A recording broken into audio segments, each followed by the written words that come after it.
Hi, and welcome to episode 20 of Techno Crime Fighters Forum. This is where you get to spend several hours with some of the most fascinating people on the planet. Episode 20 of Techno Crime Fighters Forum. All right, here we are.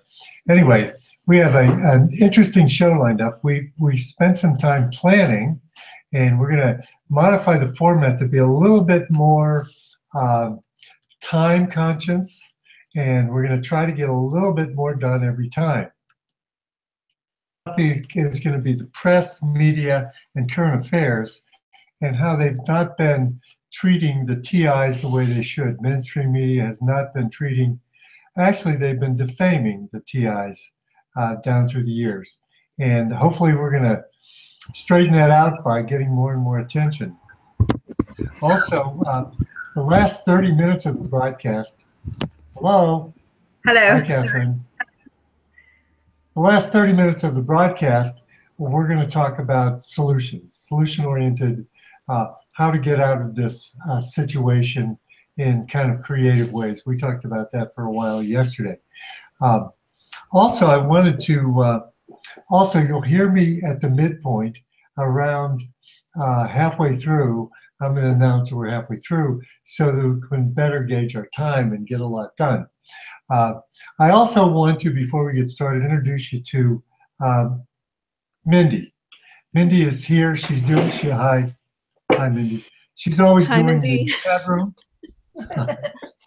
She's always doing the chat room, and she might interject things from the side. She usually goes through me, but her contributions have been so valuable lately that I'm just going to let her pop right in here when she has something to say. So without any further delay, let's just start off by talking about the press. There's been some things happen lately, and if either of you would like to start, we have Katherine, Dr. Katherine Horton and Ramola D with us. Karen might be popping in because she has a doctor's appointment, and Millicent cannot be here. So here we go. Okay. Paul, I thought I'd just jump right in. Hi, Catherine. How are you doing? I thought I'd just jump right in and say that one of the basic problems that we have with press coverage of the entire targeting issue and the entire electronic surveillance issue and the entire non-consensual neuroexperimentation issue has to do with psychiatry and has to do with strategic deception. And pretty much, if you look back at all of the news coverage from places like the New York Times, the Washington Post, the Daily Beast, and recently this Vice documentary from the UK, which I had the rather dubious pleasure of watching last night, and which I'd really like to talk more about later when we get into it, all of these mainstream media articles and documentaries start with a premise that we are dealing with a bunch of people who call themselves targeted individuals and who are gaining support and validation from each other via the internet and are uniformly delusional and suffering from some kind of mass delusion, for which apparently there is some write-up in the DSM about it, the Diagnostic and Statistical Manual for Psychological Disorders, which is, you know, the darling of the psychological and the psychiatric community, which I'm sure Paul has a lot to say about later on too. So when we talk about mainstream media coverage, we inevitably run up against the falseness of the psychiatry narrative. So, you know, they start with that as their premise, and then they go on, and they never look into the reality of surveillance or the reality of the use of non-lethal weapons on populations through weapons testing programs or anything else. And so, you know, I just wanted to put that out there as a kind of an opener. What do you guys think? Okay, that's great. Yeah, the DSM is a document that keeps expanding every year, because they make up new disorders. And they control society by branding the disorders in different ways. For example, pedophilia. Pedophilia was a deviance, a perversion at first. And now it's becoming redefined by the DSM to being a sexual preference. And so what they do with this DSM is they control memes in society, and also what they're doing with it now is they're entrapping the TIs into this this community of deceivers, and it's just not fair. In the DSM, there's no legitimate scientific test for any of the disorders. They're simply like checklists or indications, or you have to use your sense of it. And however, there are pharmaceutical drugs that go along with each of these diagnoses. So it's a beautiful scam. How it works is you get a person in, and you work with them, and psychologists make more money the less healthy you become, the more protracted your visits go, year after year, day after day. And of course, they make kickbacks from the pharmaceutical industry. So it's really a scam. And as somebody who has a degree in psychology, you know, my degree in psychology is not in clinical psychology. It's in consciousness studies, which we'll talk about at the end here. But it's a giant scam. Not that talk therapy can't help people, and not that drugs can't help people, but psychiatry, like science, has been used to trick and manipulate people. And now this is a big thing, because the TIs, there's so many millions of you across the world that they have to be discredited for the rest of the sleeping sheeple to not pay any attention. So they're using psychiatry and the DSM to do that. And apparently it's leaking out through the mainstream media because, of course, that's what the people read. So what we talked about yesterday was several instances that we're finding of the mainstream media dishonest, not only the mainstream media, but the alternative media, and their dishonesty in presenting situations surrounding the TIs and other situations. Katherine, would you like to start in? Yes, yeah. I think this is a very interesting topic, actually, because you know, we really jumped in at the deep end, didn't we? Because I think you're both right that the media and psychology have always been intertwined since day one. So there's no way to have a talk about the press or the media in general without actually going into psychology and how they try to use. Katherine, do you mean psychology or psychiatry? Oh gosh, the two mix in my head. I guess the psychology, depending on who you ask, you know, psychology or psychiatry. Psychiatry is sometimes presented as the more scientific and more kind of towards the medical, branch, and psychology is, kind of more, well, theoretical, for some people more esoteric, but not necessarily. So I don't really, to be honest, I don't really know where the exact difference lies. Well, let me interrupt. Psychologists don't have a medical degree. Psychiatrists have a medical degree plus. And if you know anything about how they make a medical degree, it's totally a mind control program. I mean, first of all, you have to be an exemplary student. And then you go through long courses of science mixed with scientism and all the notions of how we got here and all that stuff is weaved into your degree. And you can't get a degree unless you buy those things. You can't disagree with those. And then after you've gone through, I don't know, 4, 5, 6 years of this, then you start an internship. Now, this internship is very much of a, it's like an MK Ultra fear-based mind control thing. They do torture. They keep you up all night and all day and all night, and you have to react, rather, or you have to, what is it? You have to respond. You can't think.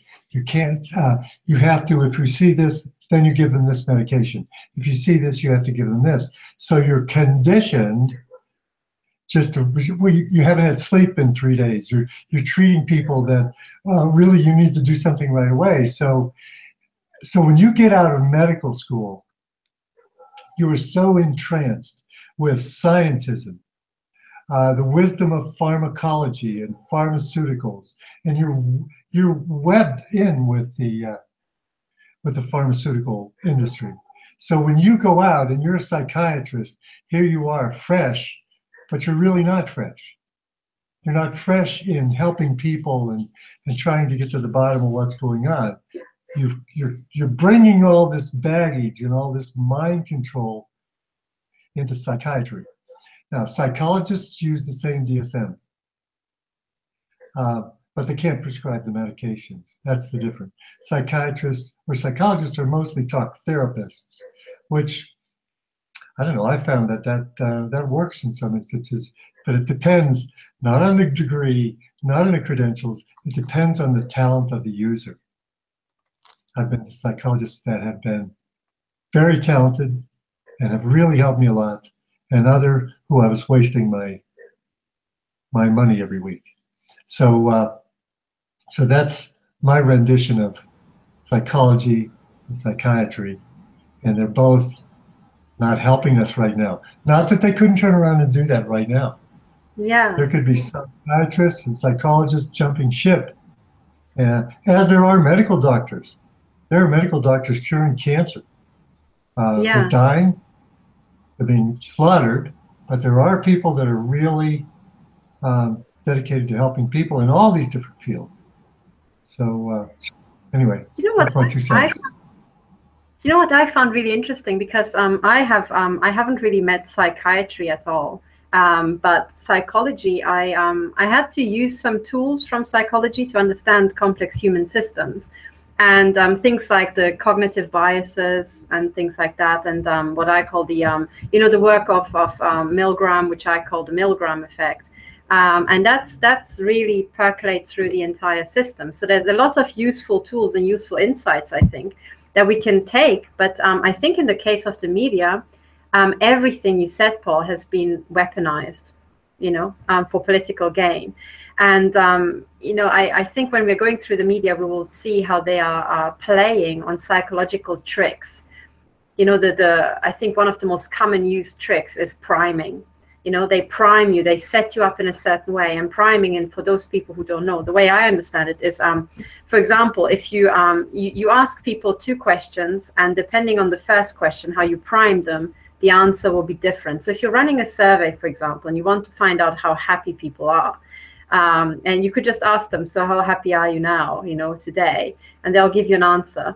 But you can prime them by determining the first question. So, for example, if you say, "Oh, how did you feel after your girlfriend left you, or after your grandfather died?" And they'll think about the grief and so on. And then when you ask the second question, suddenly they will be, on average, a lot less happy when they respond. So that will skew the results, and that's priming. But priming can also be done much more subtly, which is when you prime people with information. So you lead them to a certain conclusion, and the media does that a lot of the time. Yes, absolutely. And Katherine, in writing, when you prime with writing, when you start, in the whole world, or the whole field of writing, when you prime somebody, what you're doing is you're framing the narrative. And what these so-called journalists, whom we really should call intel agents, playing journalists, who are hiding out at the New York Times and the Daily Beast and Motherboard and all these other thousands of mainstream media outlets, including the Washington Post, and how they do it is they start off the article. Their hook, their angle, the way into the article is through that corrupted frame or distorted frame, skewed frame, or wrongful frame of narrative. So they start from the get-go with the wrong frame of narrative. I think that's very well observed, actually, because when you think about the way they like to frame, and I really, if you could get onto the Vice documentary, maybe show screenshots, and also the New York Times article where they interviewed one of the victims of the intelligence agencies. I mean, that is such such a wonderful example of what you're saying, because they frame the entire thing as, oh, are these people mad? Does it exist? Are they mad? That's not the question. The question is, there's all this military tech and a bunch of totally psychopathic nutters are running amok with it. Then what are we going to do with it? You know? Yes. And not only that, you know, the Vice documentary, let's just wait in to talk about that. You know, the Vice documentary was an absolute nightmare, start to finish. Start to finish, they have this sort of undereducated college punk who shows up playing journalist, right? Playing interviewer and running around talking to a few people in the UK, you know, and the way in which he frames the narrative is right from the get-go. They call themselves targeted individuals. They have met each other on the internet, and they're confirming each other's delusions. They're really mad. I mean, that was not just the subtext. I think he pretty much came out and said it several times. You know, they're crazy. So he starts with that very wrongful frame. He does not start with surveillance technology. He does not talk about the fact that the UK has become the most surveilled country in the universe, and the fact that there are CCTVs at every corner, that there are, you know, and that's not the only thing. It's not just cameras, obviously. It's stingray technology, it's biometric scans, and it's implant technology. So this guy has not done any research whatsoever. He reveals his absolute ignorance of implants and RFID chips, which becomes very evident later on in the documentary when Kieran and his friends who have been implanted and who have MRIs and who have evidence, therefore physical, documented, radiological evidence of implants in their brains, show him their MRIs and pull out their meters and show him how the meters beep, how these recorders beep, the detectors, the bug detectors beep at specific points along their, you know, their anatomy. And despite all of this, this guy is proving his absolute ineptitude and his negligence in terms of research. No journalist worth his or her salt should get in front of a camera and make statements without doing research. And this guy proves to everybody that he didn't do one iota of research on the absolute existence and the whole $10 billion worth of, you know, the RFID industry right now, the scope of the industry right now. No awareness whatsoever of RFID chips, no awareness of military technology, as you said, Katherine, no awareness that, you know, there are non-lethal weapons directorates in every country right now, and that directed energy weapons are being tested on populations. The governments have contracts with defense contractors, and these weapons testing operations are currently ongoing. I could send this guy a list of links and a list of documents. He's absolutely out of the loop, absolutely, you know, ignorant or projecting ignorance. You know, perhaps it's a stance, projecting ignorance of that entire field. You know what? I think it's much more sinister, and I have got a personal stake with I've got a personal stake about the Vice documentary because they actually asked me for footage. So one day I just suddenly get an email from some, let's call him a dude, because, you know, that's how the entire conversation went. A dude asking me if he can use some footage from my, you know, videos. And I said, okay, which ones do you want? And then, you know, we agreed that, you know, he wanted to have, I don't know, 6 seconds from this and, you know, 15 seconds from that. And then I already thought, hang on a second, I've got entire lectures where I explain what the hell's going on. And you want 6-second clips? Of course, you just want to flash it up and discredit me. And I thought, and you know, let's remember these media companies, yes, they are infiltrated by agents. And yes, the media, because they're also connected to the intelligence agencies, are also entirely into this satanistic nonsense, Freemasonic, Illuminati. That's true. And we'll see it all over the media. So let's just remember that they are called Vice, right? That's an excellent point. Right? Hello, Vice. And I was like, I know what this is going to be, and I will just watch. And I just said, of course you can have footage. Of course. You know, so I gave him, I think, and that's another thing, because I have somewhere here in my folders, I've got the signed contract with Vice that I give them permission, I think probably for eternity, to use those, you know, 6 and 5 second clips. So 2 clips, only one of them actually appears in the video, and just a fraction of that. And then they said they're going to pay me £1 each for the footage. So I'm still owed to this day £2 by Vice, which they still haven't paid. And I'm not, apart from here, I'm not going to say a word. And I'm just going to wait until, I don't know what, the British pound hyperinflates. And then I'm going to come back and I say, give me my 1 million hyperinflated pounds, please. But anyway, so, you know, I will charge interest. I'll get back in 50 years' time if they still exist, which something tells me they won't. So anyway, so now can I just show you, because I want to show you the following clip. And I kind of jump in right at the moment, and I'm not going to use sound. I'm just going to flash through. So here we are. So this is the Meet the Targeted Individual community on Vice YouTube channel. And I just jump in at 1 minute and 19, and you can see this collage they've made. This, for example, is the protest in London that happened just earlier this year, right? This was in front of the BBC. These are real victims, a real protest, okay? Those are all real victims who they proceed to interview, I think. I think she's also a victim. And up there in the top left-hand corner is a very famous interview. That's Dr. Ronnie Kilder, who was murdered. She was publicly executed with directed energy weapons. And this comes after, for about over 10 years, she was harassed by Norwegian intelligence, who broke into her home, who stole documents, who then later returned some of the documents. And all of this, if you actually look up Dr. Ronnie Kilder and you find the interview in her home here, you will hear everything about directed energy weapons. And she also shows the military documents that generals have given her at one of the military conferences she went to, because she was that high profile. She was the ex-chief medical officer of Finland. And there's a document that she flashes up in this interview, which actually shows a diagram of people being attacked with directed energy weapons from a neighboring property. It shows it. There's a diagram with little stick men being hit in the head from a house next door.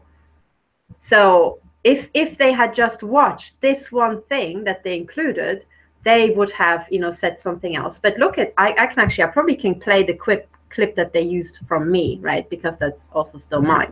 So look at this. Others' experiences, and a community has formed. We're not having a group hallucination. This is actually something that's happening. They call themselves targeted individuals. This is a death camp. This is a concentration camp. I will.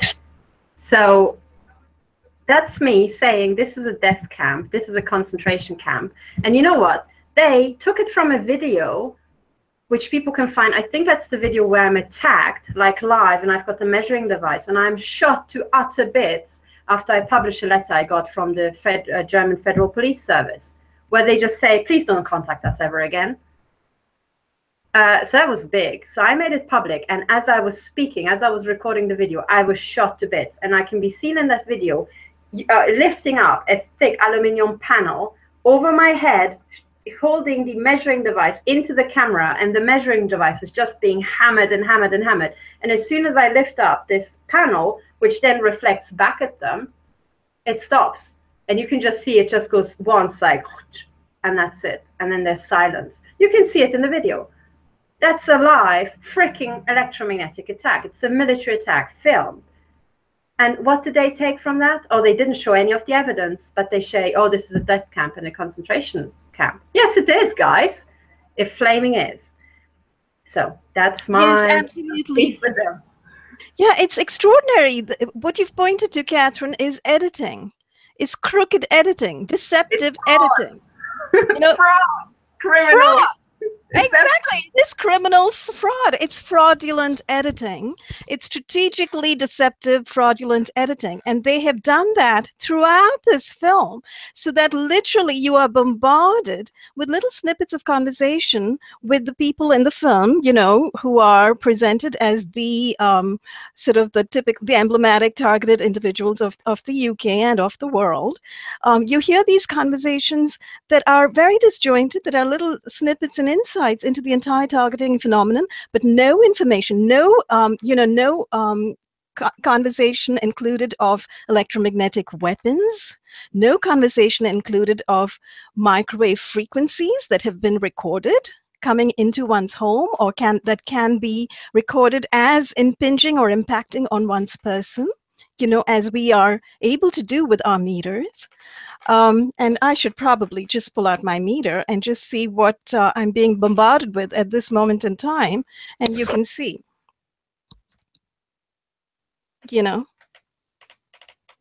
So I'm sitting here in my room, by the way, and a car drove into my neighbor's driveway, which is not his car, and parked directly below this room window, with the driveway is just outside the window to my left here. And is hitting me. And in fact, I was looking around for my camera to record the hits, because I'm using my shield here against my heart, and I can hear the hits. So this is what's going on, guys. So you have a directed energy weapon carried in this car that is parked right outside my window, and and the hits are impinging and impacting on my shield. And then, as you can see, these are the milligauss readings for what's coming in. And well, I don't know if this is ambient, or it looks like pulsed microwave frequency that's coming in from above, and I can sort of take this around, and you can see how the readings change a little bit. I think also, what I discovered, because this is something very, very important, because you, Karen Melton Stewart, and I, also Melanie Richan, we all hear the shots bouncing off shielding. So this is a military weapon. Oh, wow, it went up to 760. I think it's on the other side of your head, isn't it? On that this side. Okay. Yeah. Oh, wow, 900. Yeah. Yes, well, that's the direction of her car over there that's parked in the driveway. Oh my goodness! Yes, it's like almost double or triple, because on the other side was 200, and it just went up to 900. I have picked up amazing readings on this. I have taken this cell phone, which is not hooked up, by the way. It's an unactivated cell phone, which has an app on it, and this app, the EMF app, has recorded the most extraordinary levels of milligauss and gauss, right up to the level of 134 gauss in the Kumon lobby. And I will post that video shortly. It is absolutely shocking. I'm sitting there and I'm being blasted to bits in the face and in the heart, Yeah. And I've started to record this, everybody. I'm sorry? Sorry, forgive me, because when you said, we are shot into the heart, I'm shot into the heart as well, into vital organs, into lungs as well. But the other thing is that I think all women experience, and also all the men who are targeted, we're also shot in the genitals. Yes. Non-stop, and literally you can just you have to imagine, you have to live your life shielding yourself, shielding your private thoughts, because if you leave, you're shot into them. So that's what we're dealing with. It's like an intelligence agency conglomerate gone utterly bonkers. It is. And what it's related to, as we know, and perhaps we should spell it out very fractionally just for people who may be listening, who may be new to this subject, is not merely are directed energy weapons being carried in cars and being used, I suspect, under the cover of these weapons testing contracts and under the cover of surveillance radar tracking that's been permitted to our local police departments under various fraudulent laws, including laws that permit experimentation on those under surveillance, because all of us have been wrongfully put under surveillance. Obviously, we are not terrorists, we are not spies. We are mothers, we are students, we are doctors, we are housewives, we are retirees, we are nurses, we are writers, we are journalists, and so on and so forth, who have been wrongfully targeted by the insane Satanists, Zionists who are running these intelligence agencies. So you have the existence of surveillance radar weapons being used by local police departments, and you also have what some people call the electronic control grid, which in other words is the setup in all our neighborhoods at this point in time of cameras, of tracking sensors. These are RFID tracking sensors that are now concealed in lights, that are concealed in cars. So cars are being parked on the street in neighborhoods. And they're being parked on the street for triangulation purposes, to assist satellite triangulation of signals on our body, and to assist cell tower triangulation, possibly, of signals in our body. So we could be getting signals either from cell towers or from satellites or from drones, and these are the airborne platforms, or from local areas where they have microwave emitters hidden in utility boxes, against light poles, and also hidden in garden equipment. And I make all of these statements in a very, very considered fashion. There is actually documentation for every single element that I have just mentioned. Yes, there is. Isn't there, Katherine? We both have seen varying documentation, and I do want at some point to start doing videos where I pull out the documentation and show people the documentation and talk about it. Because I do not make these statements lightly. I happen to be a writer and a journalist. I investigate and explore and research extremely thoroughly before I commit to saying something in print. And similarly, you know, when I'm speaking, as I am right now. Because I, unlike that Vice documentary guy, am not somebody who rides on non-research. I look at the research first, I look at the information, and then I speak. So, you know, that's what we have to lay out here. We are living in a situation globally where there is an electronic control grid that is both surveying us with cameras, video bugs, audio bugs, all sorts of devices, and now microwaves, as well as tracking devices. And so that brings up that whole issue of RFID chips. And, you know, that is another world, and it's an issue we should focus on one day, because it's entirely possible that everybody is actually chipped. And we're talking microchips, you know. We all know about nanochips. We know that we are literally breathing those nanobots, and these are self-assembling nanobots, and so forth. And we're talking about little nanotech systems with antennas inside them that can receive and that can transmit and receive frequencies. So in the Vice video, I just wanted to point out that there was one moment when one of the TIs had a detecting device, and he detected chips on his own body, and then he held them against the Vice interviewer's head or shoulder, I forget, and, you know, the thing beeped. And he turned to the guy and said, you know, looks like you've got to get yourself scanned because you look like you may be chipped.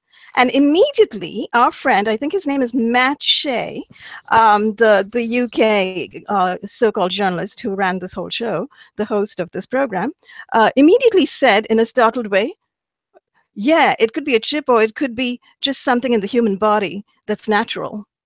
Yeah, it's just that the human body doesn't emit at megahertz frequencies, like megahertz. You need to have, you know, something that exists, like, you know, emits like a mobile phone. Like, if we were emitting at mobile phone frequencies, there would be interference, you douchebags, you know, when you're using your phone. But there isn't. Yeah, gosh. Yeah, I thought, you know, let's refer him to this physicist there. We've got a question from the chat. Somebody wants to know what app you're using, Ramola. What app I'm using? It's the free Google app. You just go to the Google Play Store and look for EMF app, and you'll see a bunch of them, and just check the free one. That's the one I've got. Right. And I think we're doing a great job in blasting these guys off.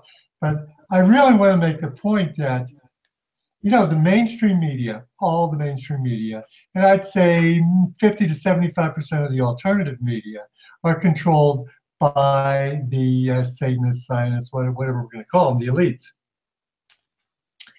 They're not going to waste their money entertaining you. They're not going to waste their money giving you information that's not building on their program. So in addition, all the TIs out there, in addition to realizing that they're scamming people about you, they're scamming people about everything. The whole notion of war. War isn't shot with bullets and Moabs. War is energy weapons now. We're so far beyond that stuff that you're being scammed by the mainstream media to think that stuff, it's still going on, and weapons manufacturers are still making tons of money. But all they would have to do to win any war is to take a TR-3, which is a levitating craft. It's known, it's U.S. Air Force levitating craft, and use energy weapons. They can wipe out entire cities. So all this other stuff is puppet show. It's all a puppet show. All the mainstream media is a puppet show. And now what they're doing is they're trying to take a legitimate, the surfacing of a legitimate capture of the human race, capturing the human race with these TI and energy weapons and turning it into a scam. If you listen to the mainstream media, You're being programmed. They make no bones about calling them programs.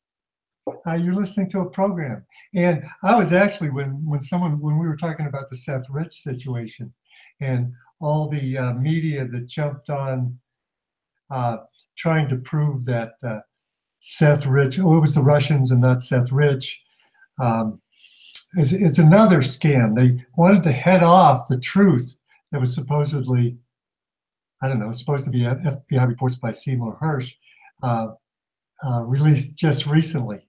So before that, you have 3 weeks of mainstream media hammering the fact that it's a false narrative about Seth Rich being the one to release the DNC. So that's how they work. They're setting up the field, the playbook. They're putting your brain in a certain way so that when you see this information, you're not going to believe it. And that's what they're doing to TIs. And it's not going to work this time. There's too many TIs and they're too far awake. Yeah. I just want to very quickly interject something, because I did find one photograph in the media that I just would like to throw in, because you mentioned the elites, and we keep mentioning the elites, and I kind of stubbornly call them the cartel holders, and I would like to show you why. I'm just going to share my screen and show you an image from the press, and it's this one. It's Bill Clinton, the Pope, and one of the Podestas. Oh my gosh.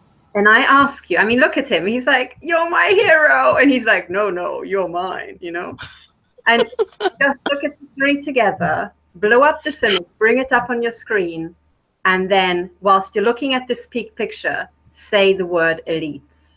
Because I can't.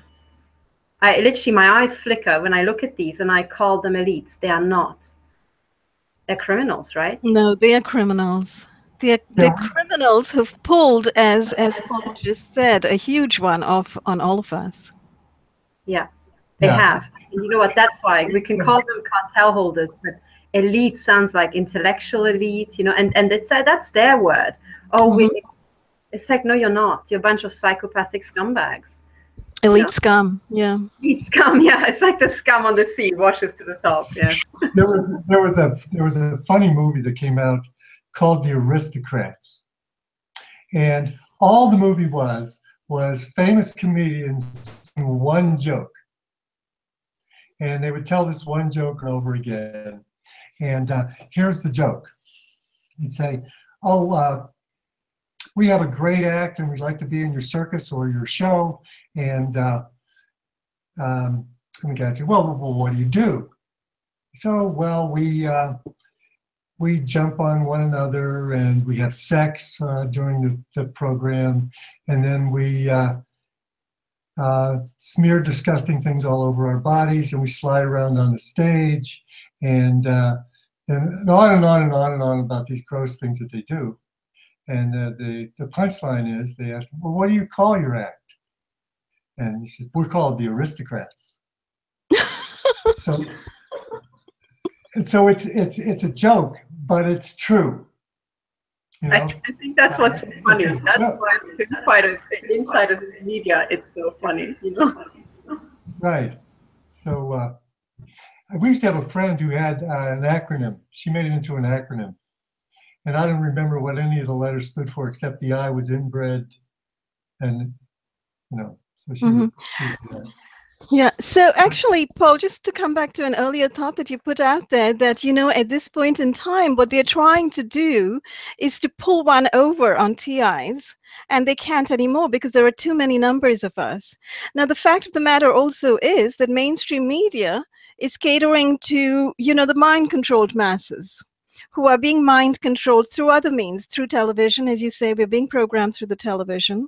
We're being programmed just through mainstream media, through the tone, the tenor, and the framing of the narrative constantly in articles. And we're also being mind-controlled through actual frequencies. And there are many, many projects. If you go back in time and you look at the history of the CIA's covert projects, there are many, many projects using HAARP, by the way, and Gwen Towers, using ELFs, because the brain transmits at ELFs. extremely low frequencies. So there are many projects all through time that have been set in place to literally send frequencies, whether it's through the power lines, you know, the Lily wave to entrain the brain, or it's through the Gwen towers, or through other means. So people have been, if you can think about it, all of us in a sense are susceptible to these waves and these frequencies. All of us are. But some of us have woken up and some of us have escaped those frequencies. And I know that Paul has some fabulous, you know, ideas for how to escape those frequencies and how to break out of the matrix, which we're going to get to shortly. But, you know, the thought I just wanted to complete was that everybody's mind controlled in this way. And then you have the mainstream media hitting them with these wrongfully framed narratives. So the people really who are being fooled are not the TIs, but they are the educated people. They are people that I went to school with and you went to school with. They are the people who are the practicing physicians today, the practicing psychiatrists, the practicing lawyers, engineers, nurses, you know. They're people with degrees. They're teaching in universities and reading the New York Times in the morning, you know? So these are the people who are being fooled and who are being thrown these curveballs of absolute lies and absolute deception at them from people like the Vice documentarians and, you know, the New York Times writer, Mike Maffeit, who wrote that grossly deceptive article, The United States of Paranoia, you know?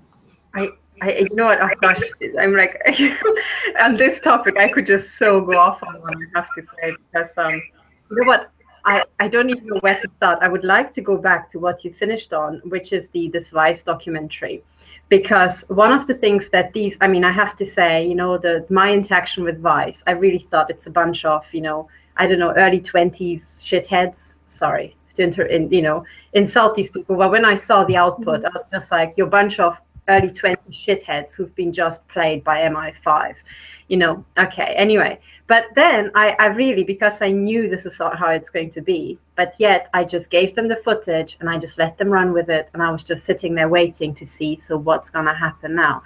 And I'm so pleased that it turned out like that, because it's so blatantly obvious that what they did is try their utmost to utterly defame the victims. And these youngsters were a bit too thick to understand that these are victims of crimes against humanity. So actually defaming them publicly is a grave matter indeed. And I was just watching, and as I saw my footage flash up, I was like, yes, you guys just earned yourself literally an entry ticket to a court case. And so did the guy who wrote the New York Times article. Because what they actively did is cover up, aid and abet the cover-up of crimes against humanity. And I would like to point out how they actually did that. I really would like to show this, because there are such mind-blowing nuggets in this Vice documentary. So here, for example, again, I'm not going to play it. This is a still from 30 minutes, 22 seconds, because after they go through and they introduce all these many victims, you know, they don't talk to Dr. Barry Trower, a microwave weapons expert in the UK, for heaven's sake. They don't talk to any counterintelligence specialists. I mean, we know the UK is awash with agents and security firms. Not one measly counterintelligence expert who could say, oh, actually, you know, this footage someone filmed of gang stalkers. Well, yeah, they are the surveillance network. Those people are surveying. That you can see the hand signs, for God's sake, you know. No, they just talk to this, psychiatrist who has no idea. If she was approached by these youngsters like I was, I don't blame her, because she probably has never heard about Katherine, I think that was a clinical psychologist. Oh, yes, thank you. A clinical psychologist. So she hasn't got a freaking clue, nor did I. When I was a scientist, I had no idea about this entire topic. Nothing. She was probably asked off the cuff to make a remark, like I was asked off the cuff to just say a couple of words. So that's all I know. So I'm not going to blame her. But this woman here has no clue. So she was led up the garden path. She really was. I can't accuse her of anything more nefarious, because I don't know. And my interaction with Vice tells me that these guys spent about a lunch break on this program preparing it. But then there are such amazing howlers, because as you pointed out, you know, at some point, they talked to this guy who's, his name is Lee Perrin, is that right? Kieran Lee Perrin. Kieran, exactly, that's his first name. Sorry, I should get it right because I watched so many of his documentaries. And this guy's case is mind-blowing because he was implanted with a device that's in his jaw and also in his body that is used to survey and medically study primates in the wild. And doctors told him the precise make of the device that's in him. And he's got x-rays. And he's talking to this, like, you know, journalist who's a total muffin. This guy here, hang on, where's this journalist? Let's show his face. And he's like, yeah, but, you know, don't you think you're imagining it? And Kieran is like, yeah, but I've got the MRIs. Yeah, but are you sure? Are you? And it's like this utterly gormless conversation with this dude where you think, are you really that fucking stupid? Or did MI5 pay you that much? I have no idea. Imagine he was looking at an MRI of this guy's brain and actually disbelieving his eyes and not asking questions like, you know, have you had a second opinion? What do people say this is? Etc. and so on and so forth. And Kieran, in fact, had that evidence and, you know, ultimately presented a little bit of it.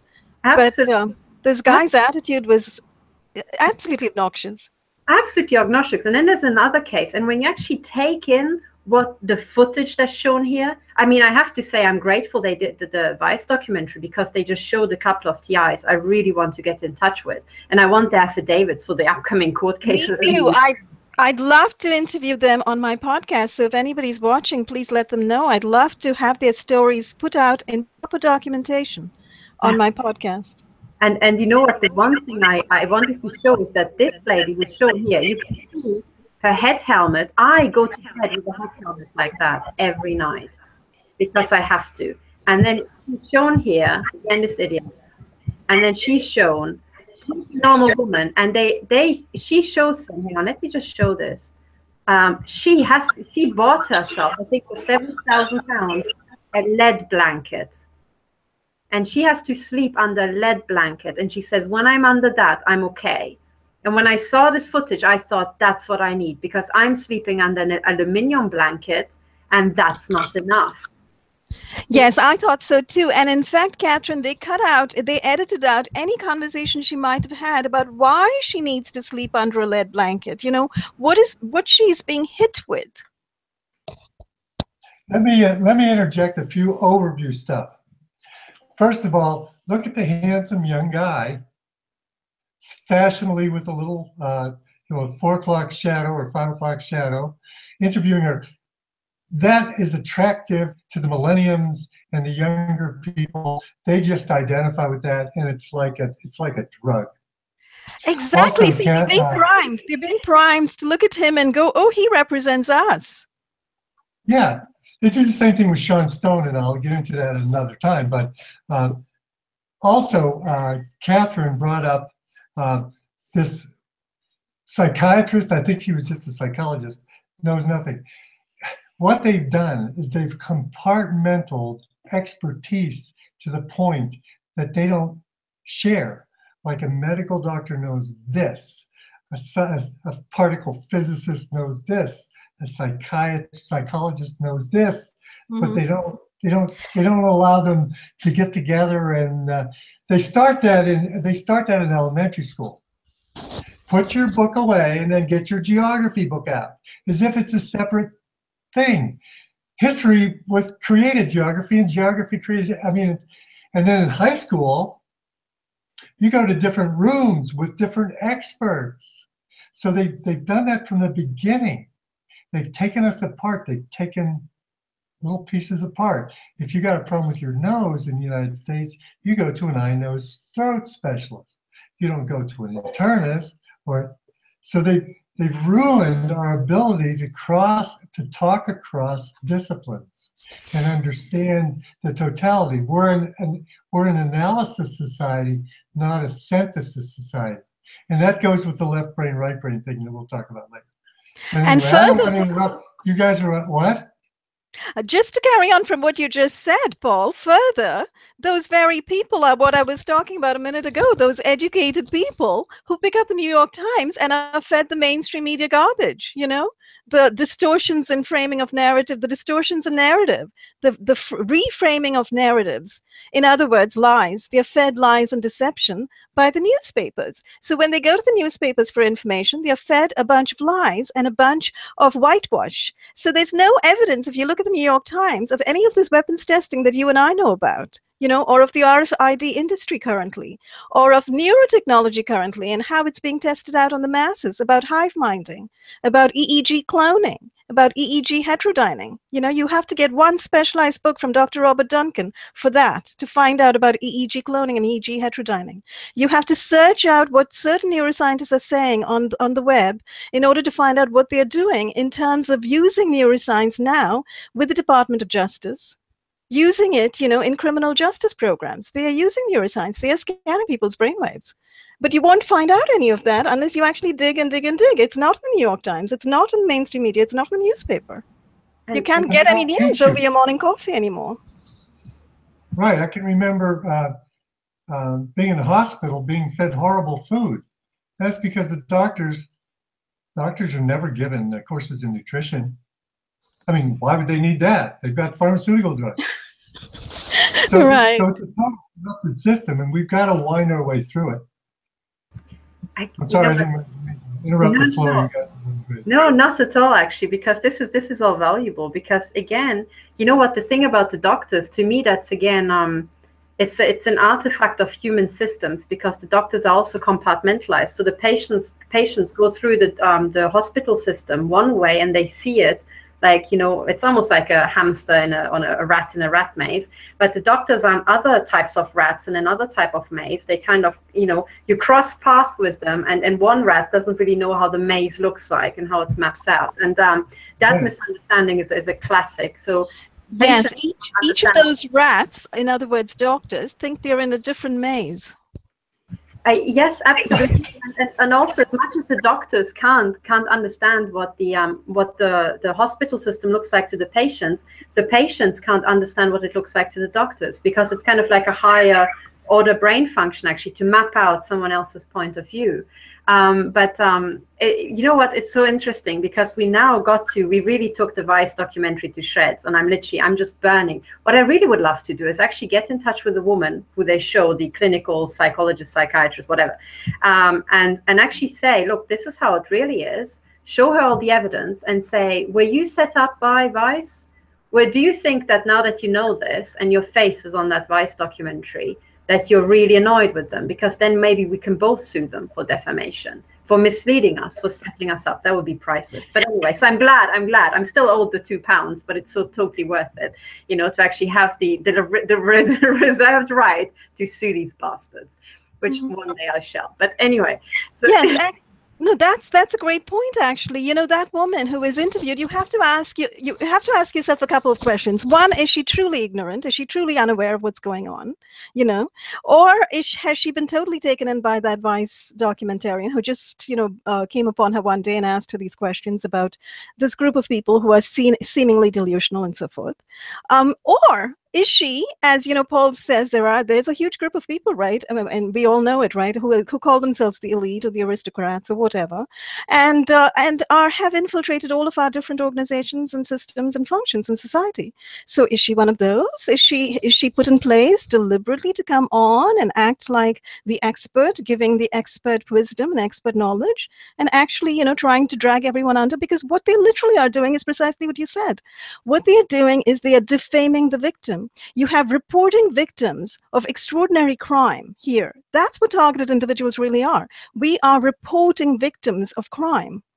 We are reporting evidence of assault, electromagnetic assault, and we have the proof for it. We have it in x-rays, we have it in scans, we have it in meters, we have it in these bug detection devices, and so on and so forth.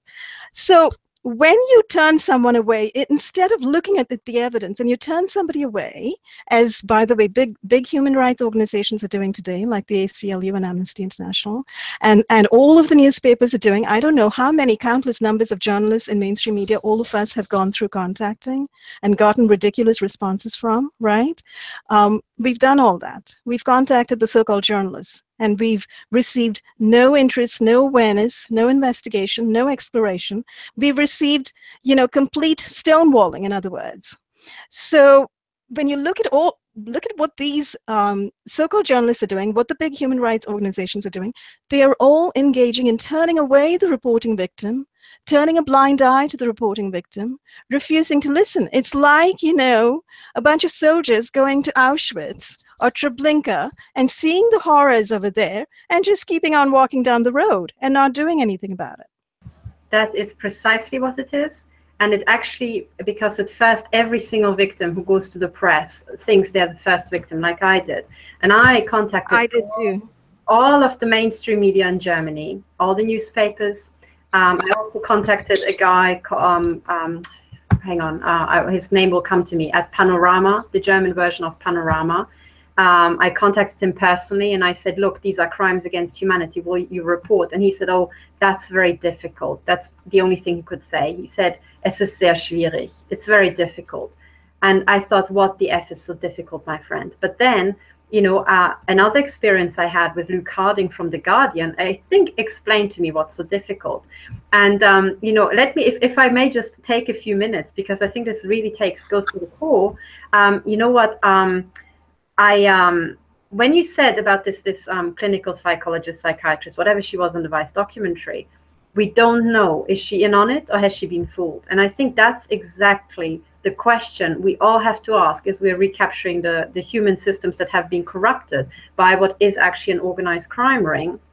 We have to say, is this person in on it, as in, are they guilty or are they just fooled or ignorant? And we have to all do that with the judges at the High Court. I'm convinced that two of them had no clue, and the third one, well, he kind of, his chair as he was batting me down surprised me, shall we say.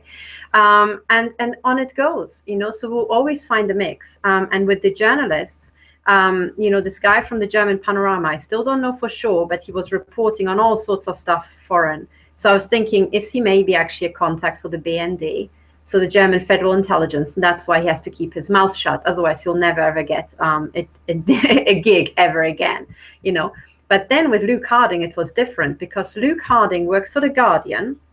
He's very high profile in the sense that he almost scooped Glenn Greenwald writing up the Snowden story. And I think there's one bit that I remember reading where Glenn Greenwald he was phoned up by Luke Harding.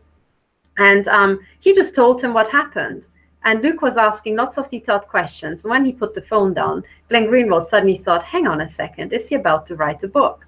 And then he quickly wrote the book before Luke Harding almost scooped him, I think. I think that's the story. I have to check, but that's what I remember.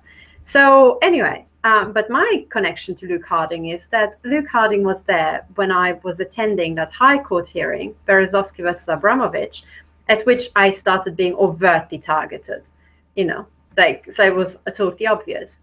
Now, Luke Harding was there amongst I call them the gaggle of journalists. They just washed in and out. And I was there every single day. And they came for the days where they thought, oh, there's some interesting, juicy bits to report about the oligarchs, and otherwise buggered off.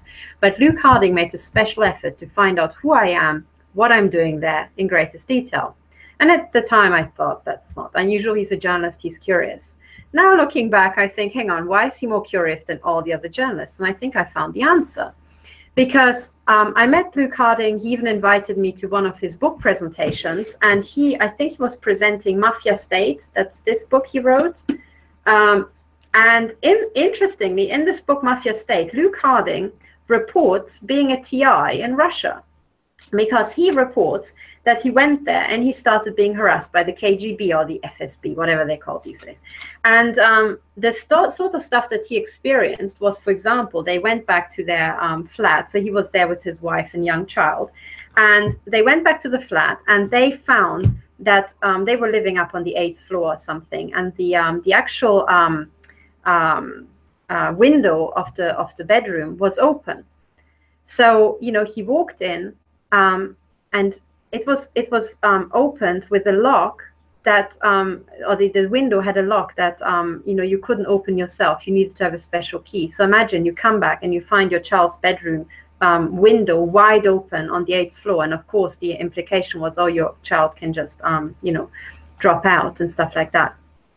So he reports that and much, much more, you know, of having basically his interviews perped and cut off. There's one interview that he took part in where he says that it was every single time he said the word Berezovsky, the line was cut, you know.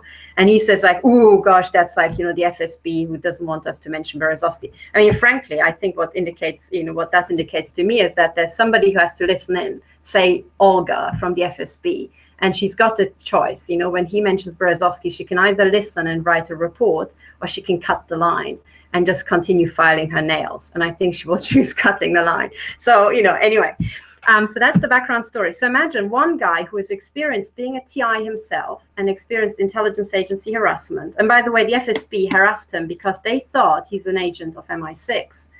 And based on my experience with Luke Harding, I think I'm leaning, you know, I tend to concur with the FSB assessment. Because imagine, after this experience and after specifically inviting me to his book presentation at Pushkin House in Bloomsbury Square in London, you know, we don't see each other for a couple of years. And then I call him up and I said, Luke, do you remember me? We actually met at the Berezovsky vs. Abramovich trial. And in the phone call, he says, yes, I do remember you. And I said, okay, Luke, well, you know what?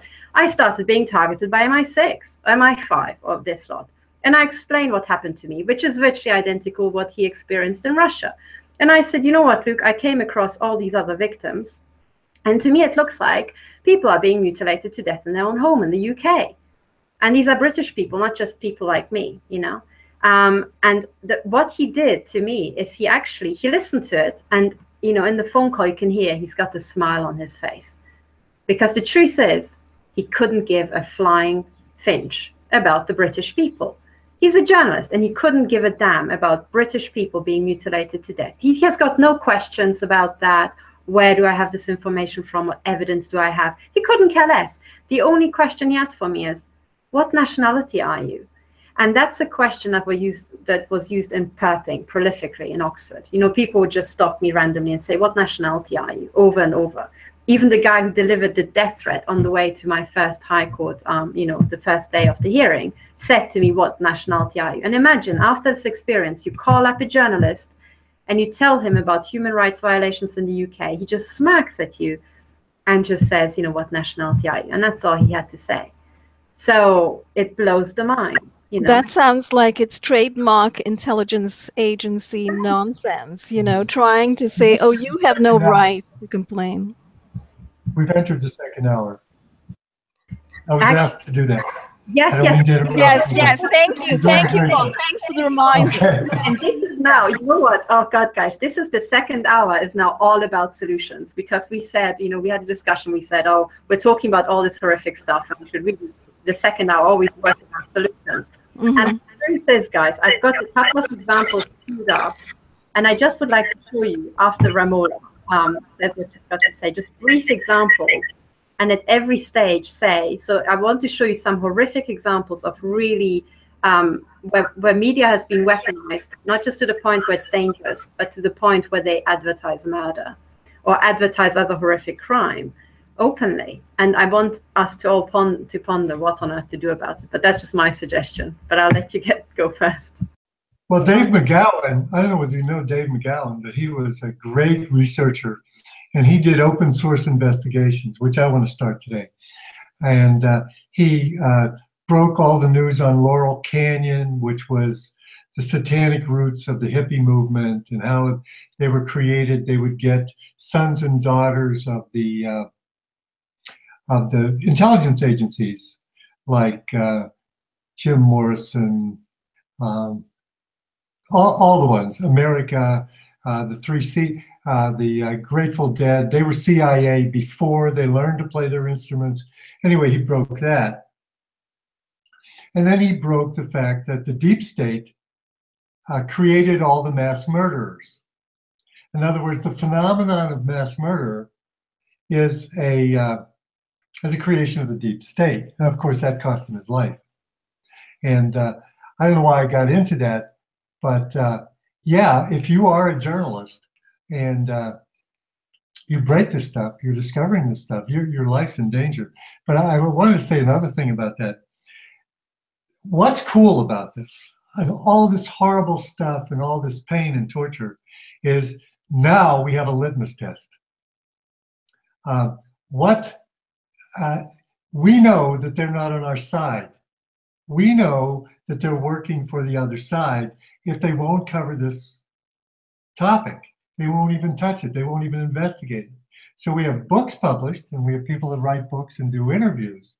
But that's as far. When it goes any further, I mean, you're not getting into Rolling Stone, GQ, New York Times, any of those publications. Nice, because we know that they're there to deceive you. And no matter what topic they're covering it to put you in a place where you can be manipulated down the road. And they don't want you to know about this targeting stuff, because this target is in store for you. No matter who you are, if you're watching this and you're not one of them, one of the tares, you are definitely slated to go in this program. That's why they can't let it out. That's why a lot of the targets don't even know they're targets.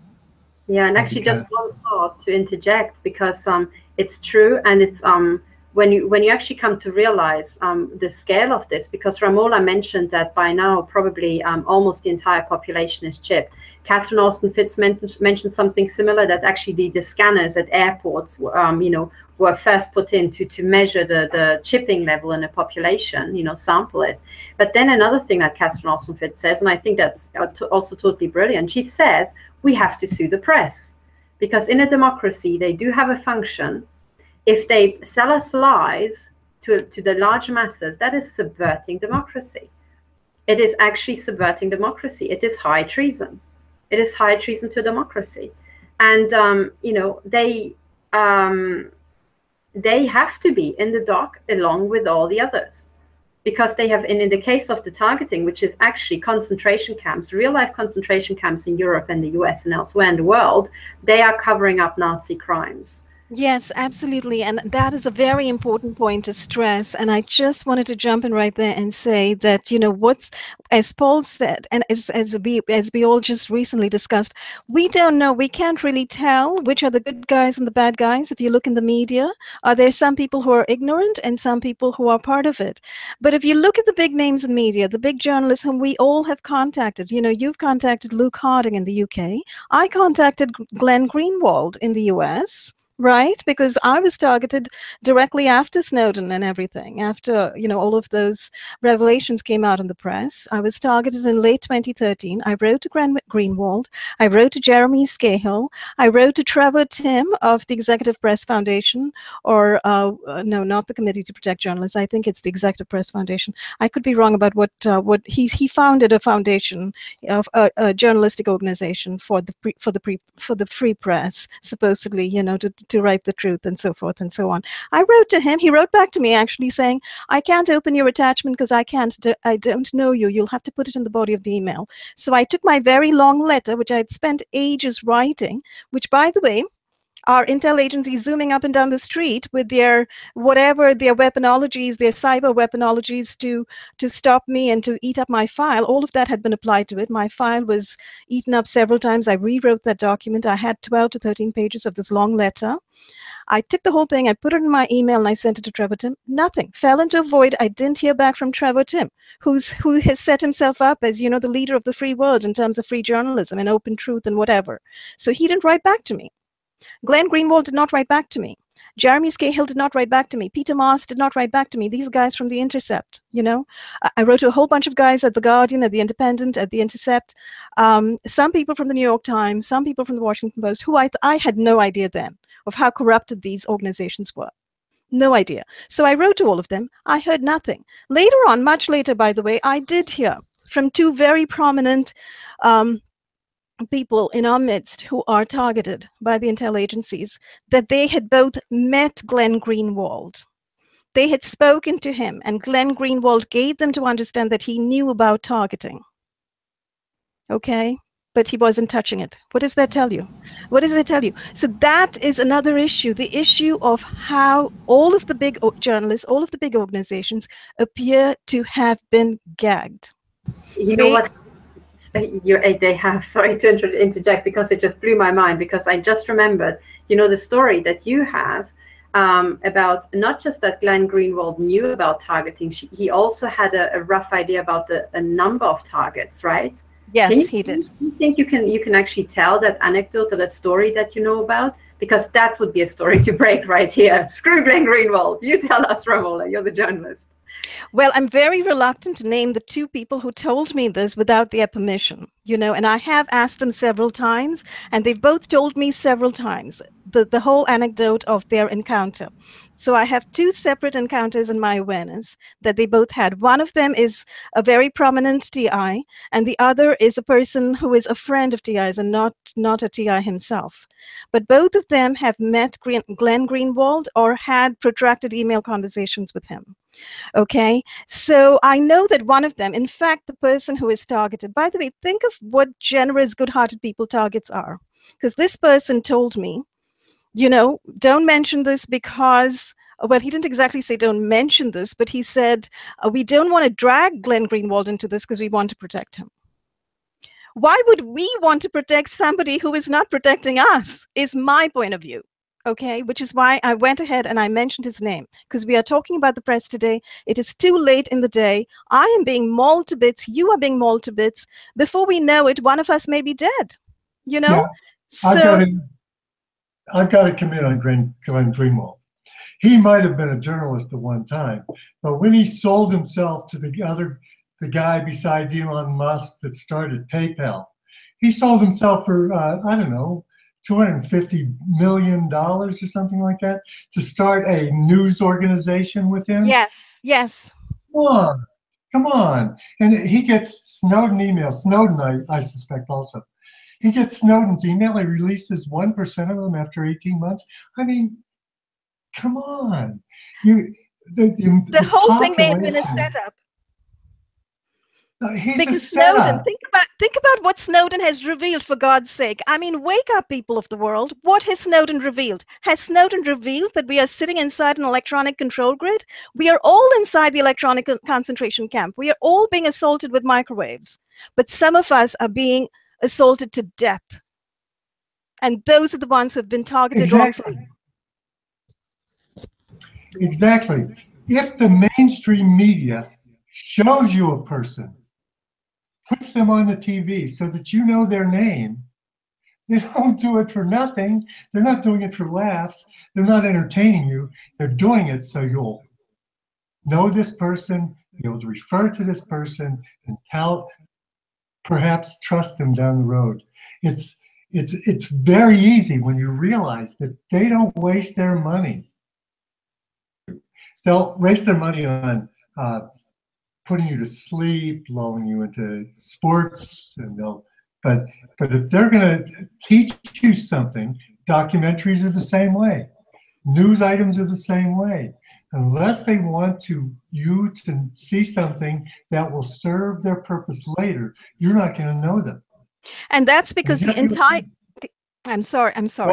Paul, I was just going to interject. That's because the entire scenario is run by the deep state, what we loosely call the deep state, by a whole bunch of intelligence agencies who are practicing strategic deception on all of us across the world. And that's why the news media don't exist anymore. It's deceptive media. We can call them deceptive or deceiving media, because they are not real media. And the whole phenomenon of Snowden, who came along and talked about metadata and phone tapping and so forth. Give me a break. Your brains are being scanned, for God's sake. It's not just your phones and your emails. So why does Snowden not respond, for instance? I think I've tweeted to Snowden 100 times. I know others in our midst have tweeted. I think Katherine may well have tweeted to Snowden, and Jeremy Scahill. I know Tyrone Dew actually went to a bookstore and where Scahill was giving a reading and told him, he got up in the audience, there's a video of this, and I posted an article about this on my website. He got up and he told Jeremy Scahill, look, have you heard about targeting with these weapons, electromagnetic weapons? And Scahill looked very vague, and this is the guy who's written 300 books about dirty wars and special ops forces in Afghanistan and so forth, and Blackwater, both operating outside the country and inside the country. Jeremy Scahill looked absolutely innocent and said, Oh, no, I have not heard anything of that. No, never heard of Intel, never heard of the CIA, never heard of, secretive targeting and secretive assault, never heard of RFID chips. Oh, no, do tell. Yeah, no, never heard of it. So that's Jeremy Scahill for you. Sorry, I have absolute contempt for guys like that, who are propped up to be brilliant journalists, who have 1,000 books. Look, I've got his book right here. Dirty Wars. The world is a battlefield. Jeremy Scahill doesn't know about targeting. Well, now he does, because Tara and you told him about it. But what has he done about it? Has he done any investigation or exploration? Written any articles for The Intercept? I haven't seen any. Has he called me? Because I've written to him. No, he doesn't care.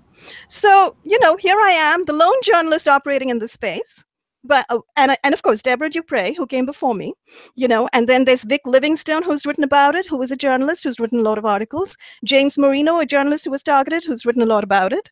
Elizabeth Cody, who's done a lot of tweeting and a lot of Twitter work, as a journalist. She was a former reporter for the Atlanta Journal and Time. So we are the journalists who are operating in this space, not Jeremy Scahill and not Glenn Greenwald, who've simply turned tail and run, or have just run into the camp of the aristocrats being paid $250 million by Pierre Omidyar to run The Intercept and pretend to be a truth-telling organization. I think you're absolutely right. And one of the things that we have to wake up to, there's something really good that Dr. Ron said about the media. She said we now live in a world where everything is upside down. In one of her videos, you can see her say, you have to turn everything upside down. So what they call fake news is true, and what's presented as news is fake. But also there's an extra level, which is that the people who are presented as journalists are agents. They are intelligence agents. They have trained with MI5, they've gone through the training, and they've been planted at media organizations. So when people read the blogs MI5 and MI6 Exposed, they are high figure people named as intelligence agents in the British and the American media, as actual MI6 agents and MI5 agents. And we have to get used to this thing where, doctors are serial killers, journalists are agents, other people are agents, and intelligence agents are a bunch of jokers. No one is who they're labeled to be. Yes, exactly. And that's, when you look at press, we've sort of come to this point where the people whom we have all been trained to look up to as real journalists, and the newspapers we've been trained to look up to as the newspapers of the day, the elite creme de la creme of the day, the New York Times, the Guardian, the Independent, etc. They are nothing of the sort. And in fact, we are getting more and more evidence that it's entirely possible that not merely are these so-called journalist agents, but they are complicit. They are working on the other side against us. So in a sense, we are being acted on and acted against as humanity by these so-called journalists. And in other words, they're not just on the other side, they're criminals. Right, exactly, which is why I think this is probably a very good point. I'm sorry, I just took off, but I'm so angry. When I look at the world of the media, it does make me so angry because, I'm a writer. Writers are supposed to work with truth. This is the idea that I've grown up with over the years, studying writing, teaching writing myself. And now at this point in time, over the last 3 years of being targeted, becoming an independent journalist after being a creative writing teacher, because I've been forced to, because there's nobody out there writing what I'm writing, so I feel the need to write in this space. So in a sense, hopefully, I'm offering a solution, one solution to this mass area of deception here among the press. I'm offering my own self as a voice, and I'm offering my platform as a space for truth-telling, which is, my news and media site and my blog, which is the Everyday Concerned Citizen. And I recommend that everybody start following Everyday Concerned Citizen rather than the New York Times for the real truth about neurotechnology, nanotechnology, and directed energy weapons and EMFs that are being directed on all of humanity. Most definitely in the Western world, but elsewhere as well. So hopefully that I'm offering one solution. And, maybe I'll talk a little bit later about my podcast as well, which I just started. But I want to give you guys the chance to jump into and not go on and on. No, I think this is actually, no, you go first. No, you go first, Paul. we have ideas of how they keep these journalists in line. By Hastings, Breitbart, and McGowan, they were taken out. They probably make them a deal. You know, you come with us, you say what we want to say, or you don't say anything. Which is, it's tough to stand up against that. But there are a few people that are bold enough, and we have one of them with us that's willing to stand up and do that. Now it's really gotten to be a mess. It's full of deception, and I forgot what I was going to say, the rest of it. So go ahead, Katherine. It'll come to me in a minute. Actually, you know what? Because we wanted to give you the floor because you had some great solutions that you wanted to present. But before I give you the floor, I just wanted to use just a few minutes because, you know, I really, it's about solutions. And we already launched into the solutions because Ramola's site, Everyday Concerned, is certainly one solution, you know. It's like I'm newer to the targeting than, you know, all the other panel members. And every single time I need a resource, you know, I ask them and I go to Ramola's site. And actually just last night, I called her up on Skype and I said, can you give me more details about Agenda 21? She's like, of course I can. Go to my site, you know. Go use this thing. And it's, you know, that's exactly it. You have to really read up and catch up on it. And the other thing that Ramola does, the Ramola D reports, I want people to understand what these are. We are running, she's not just running a journalistic platform, she's also a member of a criminal investigation team. Because the police, who I will get onto with relation to the media, are currently suspended. Just yesterday, I went to the police again, and I talked to them for 45 minutes, and I was faced with one police officer who couldn't care less that just 100 meters from his police station, there were violent crimes being committed. He couldn't care less because he's captured.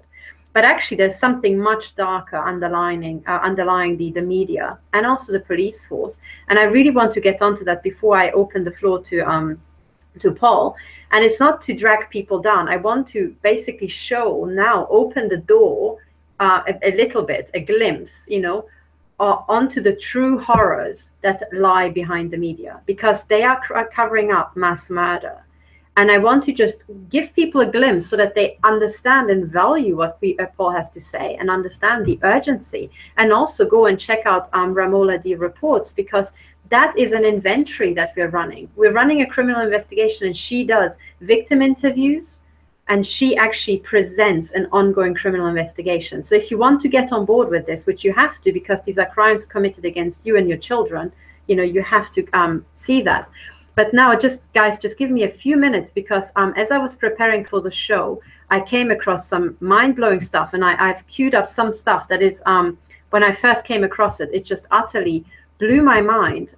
So let me just share my screen and actually show you an introduction into the sort of crimes covered up by the mainstream media. And I'll start as a kind of gentle introduction. I'll start with something that many people know, which is the announcement of the collapse of WTC7 by the BBC ahead of time. And there is this little video here saying proof that BBC and CNN knew that it's going to collapse. And what's shown on this video is a little BBC clip. It says terrorism attacks in US, World Center destroyed by hijacked planes, blah, blah, blah. And as the interview pans out, he passes the actual report to a lady who will then report from New York. You can see the smoke rising in the background. And then as he does, she's reporting and says, oh, yes, it's absolutely terrible. And I don't know, maybe I can just, show you the sound. But otherwise, as she's reporting, you can see WTC7 still standing in the background. And she announces that it has already collapsed. So people can go to this video. Because it's BBC footage, I'm not going to play it, with sound and all that. So please follow the link and, search on YouTube for proof BBC and CNN knew about the WTC7 collapse. Yes, that's the rather famous gaffe the BBC made, Katherine. And I think everyone who's researched 9/11 knows about it, but perhaps not everybody knows about it. It's a very important point to make, that the BBC announced the collapse of that building before it happened. Absolutely. Unfortunately, I lost the button where I can actually stop the sharing my screen. Oh, here it is. Sorry. Yes, it is. And this is basically the scale of the crimes. They knew that mass murder is going to take place. And they are journalists, and they just don't even bat an eyelid. So this is the sort of stuff we're talking about, people. These are crimes against humanity. And maybe remember what Karen always says about that head of the NSA who was posted off to Britain just before 9/11. Was she instrumental in orchestrating this? You know, Barbara McNamara. She was sent off to London. And meanwhile, somebody else took over the NSA, right? That the deputy was Bill Black. Bill Black, Jr., who in the end is he who's got fraudulent life insurances on his name. Correct. Yes. And he calls himself. Appears to be stalking Karen. Yes. Yes, exactly. So we are talking mafiosi criminals here. I mean, of a scale. And in fact, on my reports, very recently, a very quick bit of info about my reports. I've had 2 long conversations with 7 of Solutionaries Media Network, whom we all know, who I think Paul Marko has interviewed several times, laying out the evidence for the undeniable fact that the Grenfell Tower fire, the catastrophic fire, the inferno that played out, that took the lives of hundreds of young families and children and retirees and older people, wonderful people, innocent people. It took the lives of those people. Undeniable evidence that this was also mass murder that was pre-planned, a pre-planned genocide, prefigured and pre-coded in television shows, in movies, in books from 30 years ago up to the present date. Absolutely, it's astonishing information. And that's in my reports 5 and 6 that you can find on Ramola D Reports, which is the name of my channel on YouTube. So if you just go to YouTube and click, search for Ramola D Reports, you should find those. But what the story that 7 brings forward is the story of complicity of media. So, what she has helped open my eyes about media not just being complicit or media not just being silent, but media being actively complicit in acting on humanity and acting against humanity. In other words, media is part of that elite mechanism that has been strung out for decades, unbeknownst to us, and that continues to be stringing out massive events of chaos on all of us. And massive, other ways in which they are messing with our brains. There's a lot of fear porn out there. There's a lot of chaos-ridden events out there. All these false flags that are coming out. And by the way, Ole Damagard is another expert who is brilliant at analyzing these false flag events that keep cropping up. And hopefully I'll be interviewing him soon on Real Talk with Ahmad and Enani. I'm really looking forward to that. Actually, Professor Jim Fetzer is also analyzing the false flags. And I'll get onto the false flags in a moment. And you know what? Actually, everything you said is true. I just would like to put it in the terms, because you said how media is acting on us. The way I call it is that they're also criminals who are part of an organized crime network. This is organized crime, people. Correct. And I want to show you the actual full horrors and everything. Well, not everything actually, but glimpses into all the different things these organized criminals are doing, because that's what they are. And now, just look, because just a second. Can I just take? I'm just going to take just 2 minutes, because I just would like to briefly touch up a few things. Let me just share my screen very, very quickly. Because one of the things that I wanted this to lead up to, so imagine here you have plainly these people announcing mass murder and not batting an eyelid, but you can see glimpses of other stuff. Now, this is something that is, Lady Butler-Sloss. She is being interviewed on BBC4, and for the people of the UK, this is hugely, hugely important, because she was actually heading the inquiry into historic child abuse. So this woman, she in the end, I think, stepped down, right? So there was this entire debacle about the people who they appointed. And I think the person they appointed after her was Fiona Wolf, who was the what's it called, the mayor or whatever they call it, the head of the City of London Corporation. So it doesn't get better than that. But everybody thought, oh my God, she's totally nasty. You know, she has to step down because I think her brother was the Attorney General during the time when the folders disappeared, yada, yada. So read up the details. But now I want to focus on something else entirely. She's in the BBC4 radio studio. And then she is commenting on the actual the elites and so on, and this entire child abuse. And something happens to her. And I want you to watch her right shoulder as she speaks. Please watch her right shoulder, because something very curious happens. And this will take, I'll play something like 20 seconds from this clip. But just listen, because this is super important for the investigation. Oh, sorry. Let me just... Exactly, this is what it is. Just listen to the question and listen to the answer, because this is a total bombshell. Let me just turn up my volume to maximum, because this is something very, very special. Do you have sympathy, though, with this view, which seems to be that there is an establishment, and it is an establishment that is protecting itself, and that if we are ever to get to the bottom of what has happened and the abuse that we know has happened at high levels, that it has to be somebody from outside and truly independent who is chairing? So I'm not sure if the audio was loud enough, but what she asked is, do you agree that there's something like the establishment, and if you ever want to get to the bottom of basically this historic child abuse, somebody has to be brought in from outside, right? And she's the judge who was heading this entire thing, and then step down. And now watch her answer, and please watch her right shoulder. First of all, I do believe that the establishment has in the past looked after itself. I think partly because people did you see that? She said the sentence, I think the establishment in the past has looked after itself, as in they covered up for each other. And then moments later, as her words sink in, I think because she doesn't have any tics that I could spot, she undergoes something that to me strikingly looks like muscle pulsing. I think she was just shot in the shoulder. Just look at this again. That the establishment has in the past looked after itself. I think partly because people did you see that? Really recognize this.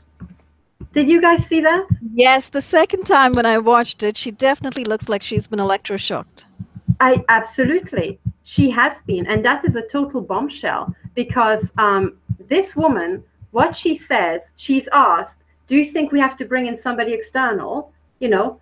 And she says, well, two things, and then she goes on about how, yes, but the judge can still do it. But her first sentence is, first of all, I do think the establishment looked after itself. And it goes boom, like that. And all of us victims know that exactly. Yes, and so it really proves that, you know, this is being used as the ultimate control mechanism to keep everybody in line, to keep all these public figures in line, all these figureheads in line, all these politicians in line, journalists in line, so on and so forth. I think that is really telling. But also, it also means that there was a directed energy weapon in the Radio 4 studio, and they shot it down. This is a live broadcast of a judge being shot at, in my view. It's absolutely mind-boggling. And now let me just take 2 minutes, because there's something very important. So we had, the announcement of mass murder. We had the live broadcasting of what to me looks strikingly like a judge being shot in the shoulder by a directed energy weapon. And then it gets better than that, because now let's analyze this. This is a news article from the Daily Mail about an MI6 chief whose cover, it says, is being blown by a wife's Facebook account who put up pictures about their holiday snaps, and here is an image. Sorry, am I sharing my screen? I can't see. Oh, I'm not sharing my screen. Okay, let me just very briefly do that. Sorry. So here, this is from the Daily Mail, and it basically says, MI6 chief blows his cover, his wife's Facebook account reveals family holidays, showbiz friends, and links to David Ehring, who's a historian. So this is from 2009, and it shows, here's an image of Sir John Swords, who was the head of MI6 when Gareth Williams died. But then when you go down, these are apparently the images that were uploaded by his wife. And one of the things that's absolutely striking is this image here.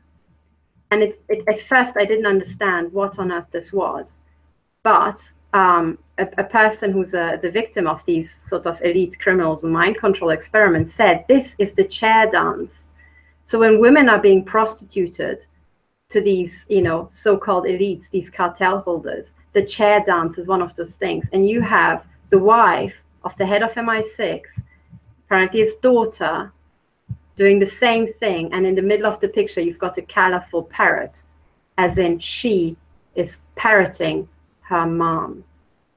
Now, do you think, exactly, take this in, do you think that the Facebook account of the family members of the heads of an intelligence service aren't monitored really quickly so that if there's any mistake, these images aren't uploaded? Well, of course they are. So this didn't go up there by mistake. This is an announcement. So what are they announcing? And look at these images. These women presenting their bottoms, you know, she parroting her mom. Well, to me, it's like she's come of age. She can be pimped out now. Who's the highest bidder? Right? I mean, I think they come of age at about 6 months old in that fraternity. Yes, So well, they do. But just like, it just blows. That's what you're going to find. When you study, you see, you've got to see it as two separate races of people. And I don't think they're people. They're very different from us. They do things very differently. And their aims and their motivation is destruction of us. That's what they're out for. That's what they're there for. And if you look at them at all, I mean, they have to lie. They have to abuse their children to train them to be mind control slaves. I mean, we know people in this community corrupted by that force down through the years. They're multiples. So anyway, can I start the other thing? Okay. Last time we were having one of these Techno Crime Fighter forums, we got heavily into how we're going to put together the documentation and really field a great court case that was going to blow this wide open. And that's very important. Ramola can say how that will help journalists get onto, I mean, a credible source. And I was thinking, man, you know, rather than my doing this, I wish I was Alfred Lambermont Weber or somebody who had this vast knowledge in court cases and where we could do this and how this would be. And I was thinking that I just really, you know, am I helpful at all? And then we got turned on to Brian Two's information. Now, Brian Two's information came to me through Eric Karlstrom, who I consider to be a credible source. I mean, he's a TI. You can take his stuff to the bank. He was really working hard to get us out of here. And he's really exposing this all around. Well, Brian Two talks about ways to escape this and ways to get out of this. And what it sounded like to me was escaping it through a different reality. You know, we're in a world of duality, love and hate. And I use the left brain, right brain as the analogy of that. I know that there are components of things that are supposed to be in the left brain and the right brain, but as an analogy, it really works. And I was thinking, well, most of the things that he's recommending are right brain functions. Well, that's my thing. I mean, I started off teaching creativity in schools. I was in business. That's what Katherine and I have in common. I've been in business analysis, how to train organizations, how to change them, how to move them, working with people. And then in my final analysis, my final study was consciousness. I have a degree in psychology, but my major is consciousness studies, which I thought would be important in this time, and damn, it's turning out to be that's the case. So I wanted to suggest a bunch of ways, or actually a research project, to figure out other ways to beat the system. And I used the analogy yesterday with the team of a rat in the maze. Scientists use rats in the maze to discover a lot of different things. And I think that what's happening with the targeted individuals, they're like rats in the maze. According to Brian 2, what they do is they give you frustrating stimulus, and you respond, and then they chart your response in the hive mind, in the big brain, through a clone who's watching you. We have an example of a clone that works with one of our members. His name is Randy Webster.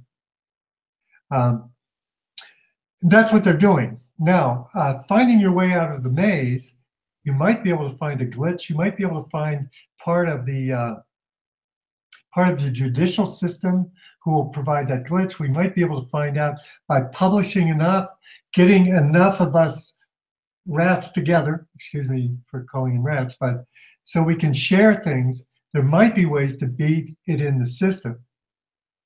But if you know anything about science, although rats are in a bunch of experiments, they don't have any inherent interest in research. And they would climb out of the maze in a heartbeat and go on to whatever rats do during the day. The reason they stay in is because there's a plexiglass sheet that the scientists are watching through. Well, for us, we're humans. We don't have the plexiglass sheet.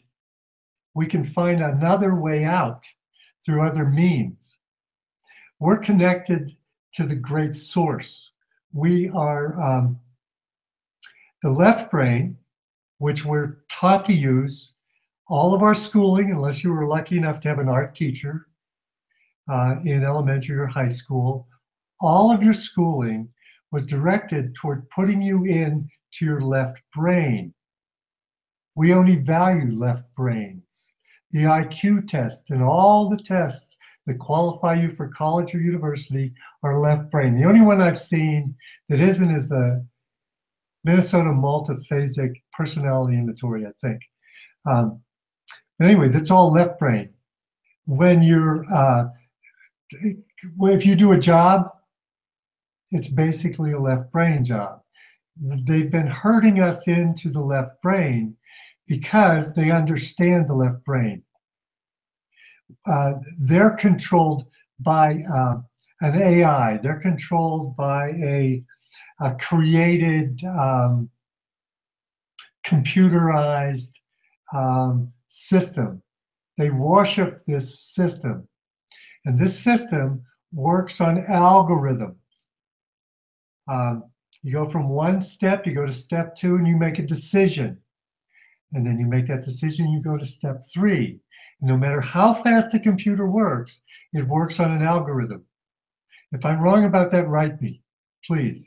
I've never heard of a computer that works on directly knowing. It might seem like that because they're fast, but they work on computer modeling.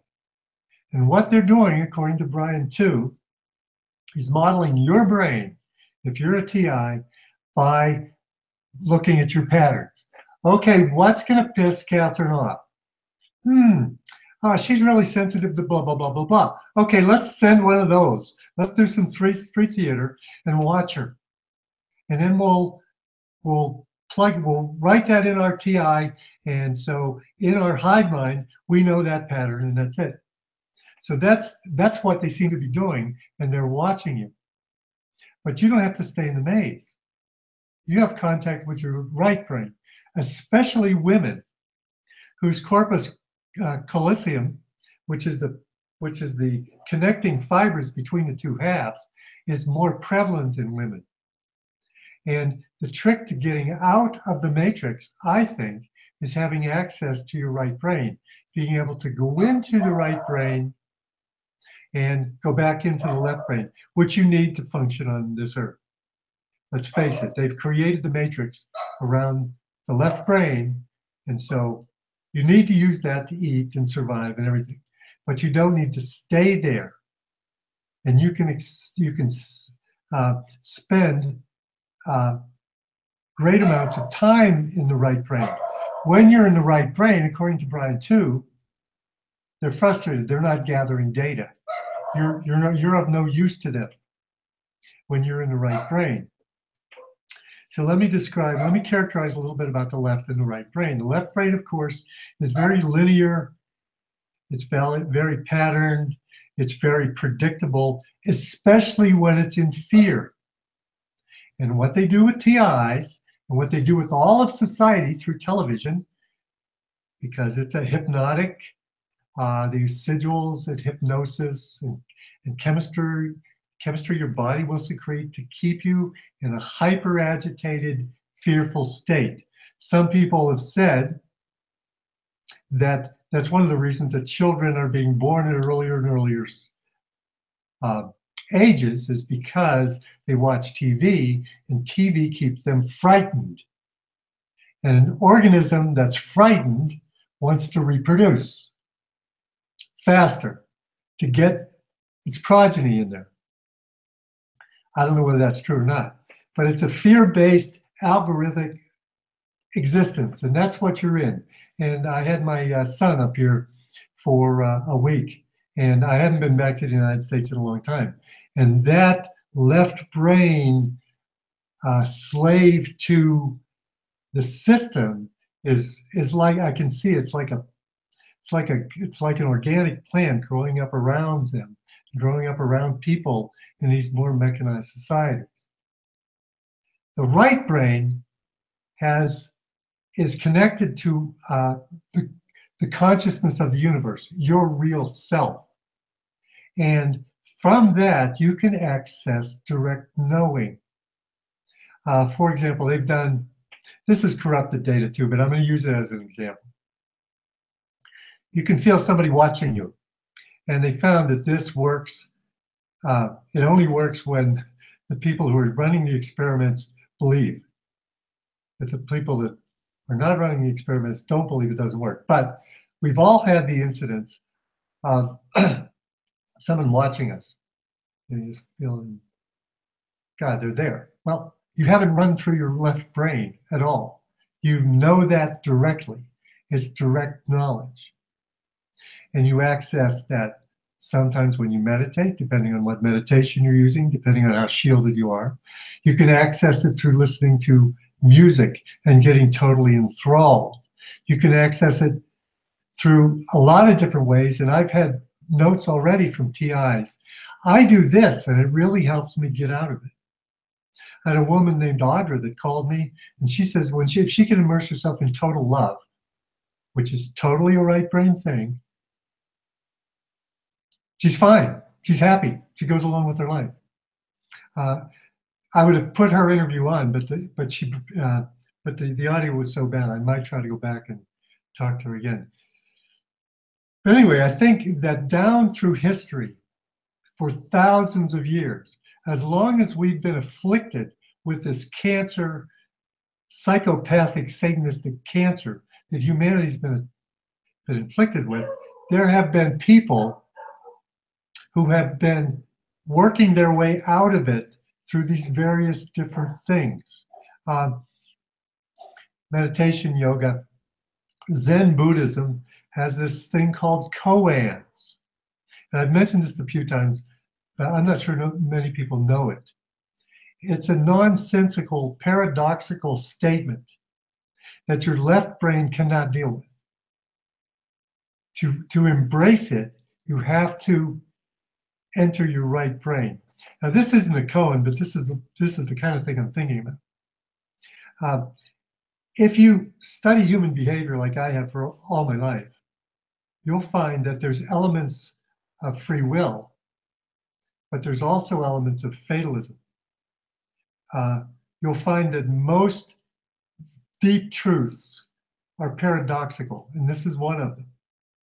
And your left brain cannot deal with this paradox. They cannot deal with any paradoxes. The only part of you that can embrace a paradox is your right brain. And when you're embracing a paradox, you're not in your left brain. They have no access to you.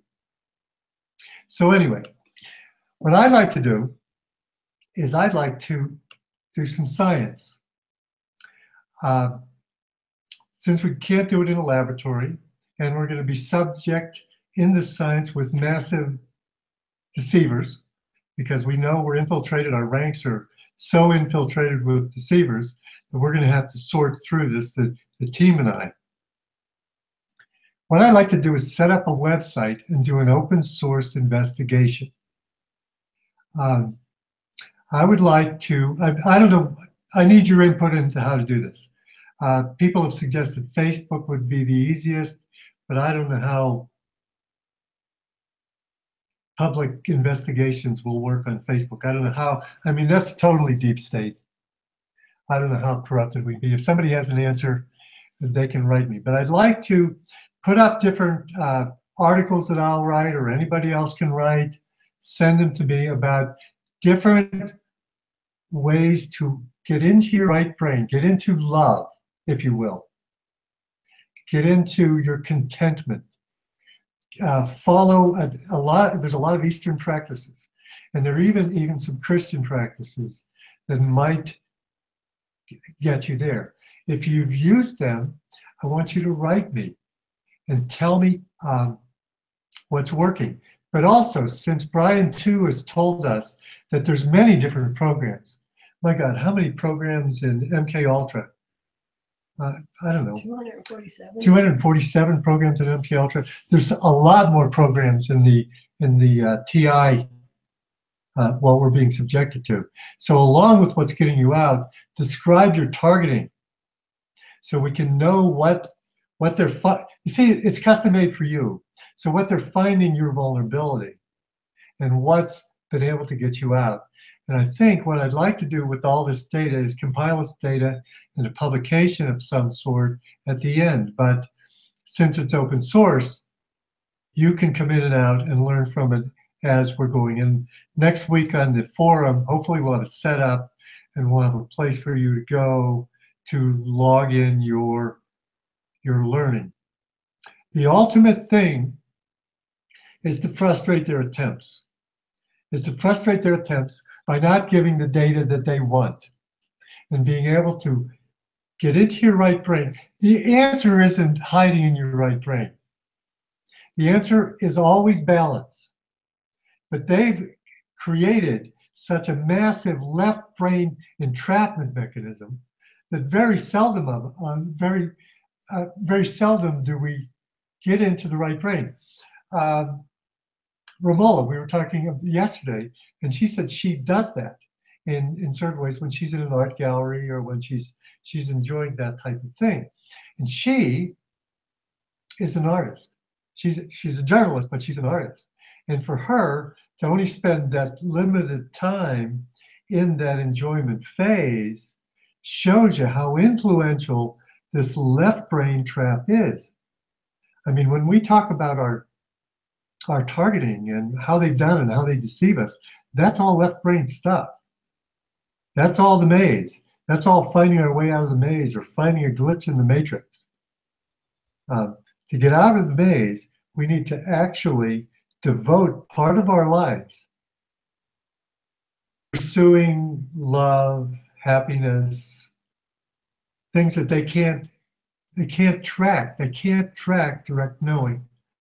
There was a, I don't have it.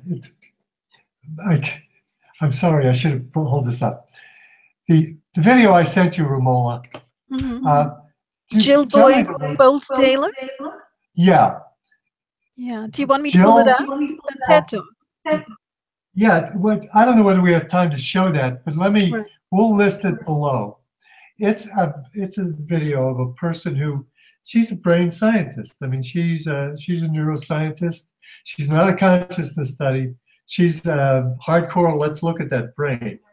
The difference between, I think the brain is a component of consciousness. She thinks consciousness is a component of the brain, but I bet she doesn't anymore. Anyway, what happened to her is she suffered a stroke, and the stroke took down her left brain. Actually, I've had the same incident. I had a mini stroke that took out my ability to talk for like 10 or 15 minutes.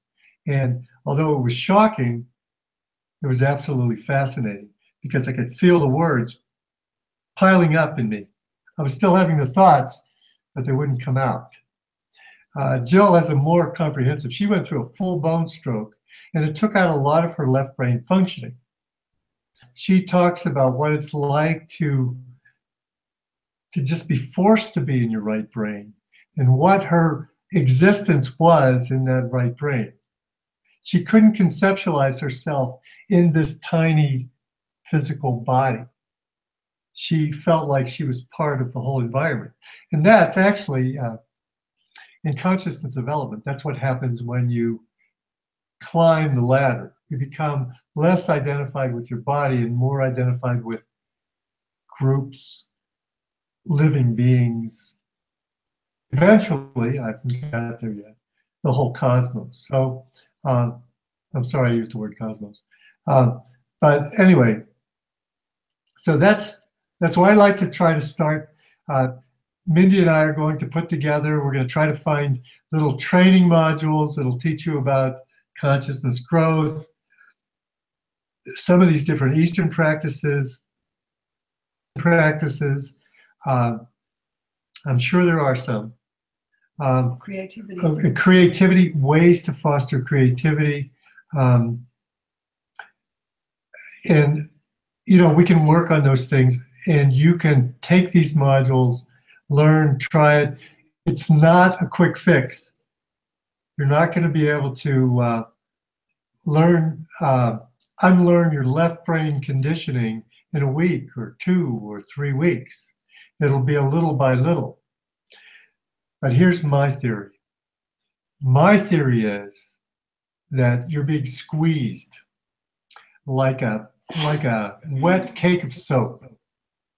And humanity is either going to drop down into transhumanism, and we're going to succumb to the hive mind, or we're going to shoot out of it and become what we really are, which is a balanced, right-brained, heavy individual that's got access to their whole self, and they're not trapped in this left brain functioning. So anyway, we'll try to set up that this week. We'll try for you. We'll try to put together training modules. I have a friend of mine I'm going to hire to help us put some of that together. He's a good thinker. And hopefully we'll be able to produce some of that to go along with what we're doing in the maze, in the left brain, through the Techno Crime Fighters Forum. So do you guys want to add stuff on that, or? It's fabulous. I mean, both your ideas sound great. I'm sorry, I'm hearing an echo.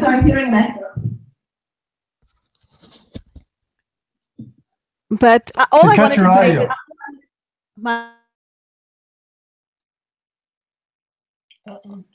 they're not letting you say it. They're not letting you say it, Ramola. Oh, she got out. She'll probably get back. She got out. She'll probably go back in. So I think she was just attacked. She probably wanted to say something important. I think this is brilliant because, you know, for those who weren't here last week, I mean, this entire hive minding is actually real.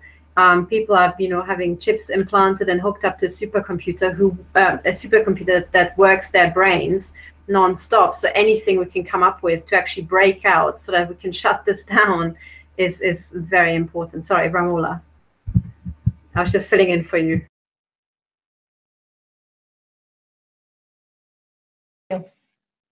No audio. We can't hear you, Ramola. They must have hit your computer or something. What you could try to do is switch the audio off and on, maybe on the software and maybe also on the hardware. Sometimes that relaunches it. You know. Okay, can you hear me now? Yeah. Yes, we do. Oh, okay. Yes. So not only did they kick me out, they messed with my settings on my computer. Isn't that strange? This shows you the extent to which I'm being cyber hacked. It's amazing because the settings were changed and this particular headset was not selected when obviously it was earlier. Oh, so So all I wanted to say was bravo. Those are two fabulous ideas. I love them both. The open source crowd investigation to find out what's really going on, you know, to get the military documents, to get all of the information from both the surveillance world, the surveillance intelligence world, and the military world, to get the information, throw it in together, and, you know, the targeting world, get the on-the-ground information and experience from the TIs, because TIs are the ones with the most knowledge currently about what's going on, you know, and of course, scientists who are whistleblowing, you know, they're also obviously, they are in the know, so we need their help. And, you know, I have nothing much to contribute in terms of platform, but I think there are some people with IT knowledge in our midst. Ahmad Enani, for instance, has a lot of IT awareness. He might be able to help you find the best platform to do a crowdsourcing investigation. And I know David Beverly also helps, right? So. Well, David will be on this, I'm sure. Brilliant. We've got people who volunteered to set up. Now, this is kind of a separate investigation from the left brain investigation, which we're conducting to find out all about targeting and everything. This is to find out about escaping through the right brain. Yes, I thought there were two different ones, right? I thought there were two different ones, right? Yeah. The Techno Crime Fighters. You guys have an open source on that? Oh, we don't. I thought that's what you were putting together. You're putting together an open source on consciousness. Is that right? Yeah, on consciousness. Okay. In the open source, you're looking for, you have to describe your targeting. A couple of reasons. One, so I can know that you're a target, because there's some tells that I even know.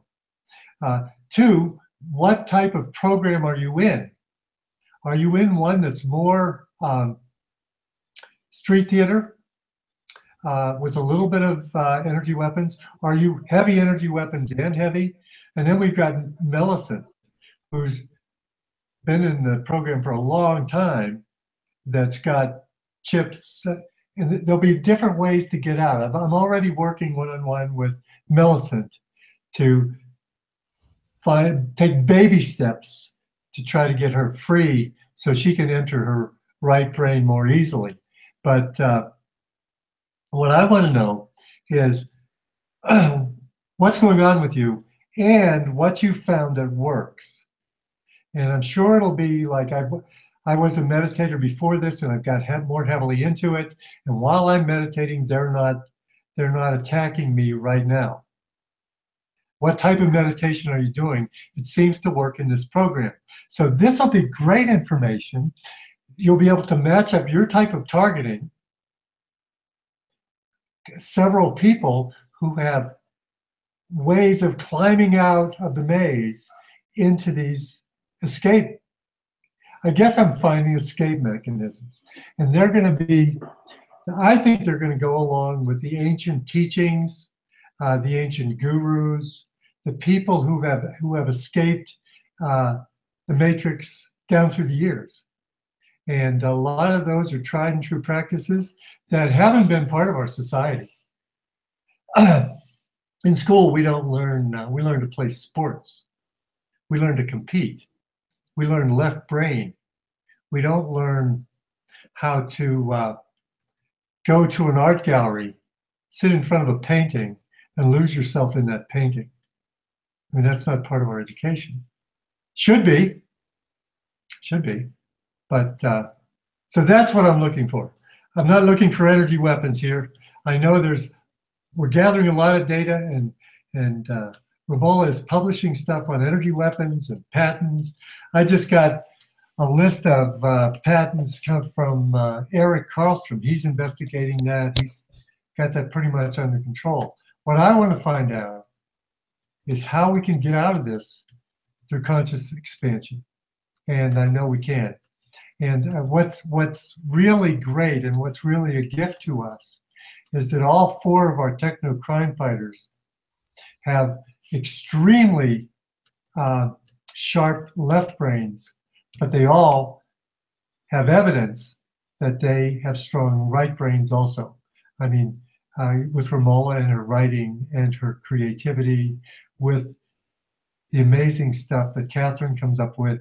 We've got Karen with an amazing sense of humor. And which her is a right art, brain. the cartoonist and a caricaturist. She's a cartoonist and a caricaturist also. And then, of course, Millicent, who, well, her last degree was in a spiritual topic, in a right brain, more of a right brain topic. So we have, we'll have testimonials, and we'll have things that we'll be able to throw it off of people with strong right brains and left brains. And anyway, that's what I wanted to say, and I wanted to get that started. Hopefully we'll start this week. And I think, what do you guys think? I think it could be a regular part of Techno Crime Fighters. If, you know, I'll suggest stuff, or I'll talk about what we found out, and that. Absolutely. If we go through different ideas and work on them, that would be great. I think it's very brilliant because one of the things I really liked is that when you said for us to find our way out, we have to spot the chinks, we have to spot the gaps, and as the rats, we have to get through the gaps. And one of the kind of metaphors or images I used in the very beginning when I put together the team was, I said what we are actually in is in terms of the kind of defense and military vocabulary, we are in an assault tunnel. So when you have some sort of fort you're trying to protect from people, you try to guide them down one bit, which is to their mind the only way in or the easiest way in, and you put all your weapons pointing at them to take them out as they're coming through. Now, we have been put into an assault tunnel without wanting to storm a fort. We didn't realize that our mere existence and our mere questioning is already storming somebody's fort of lies. But that's what it is. And as soon as they realize you can storm their fort, they will put you in this assault tunnel. And the idea is to shoot you up before you ever get to the other end. So this is really dangerous.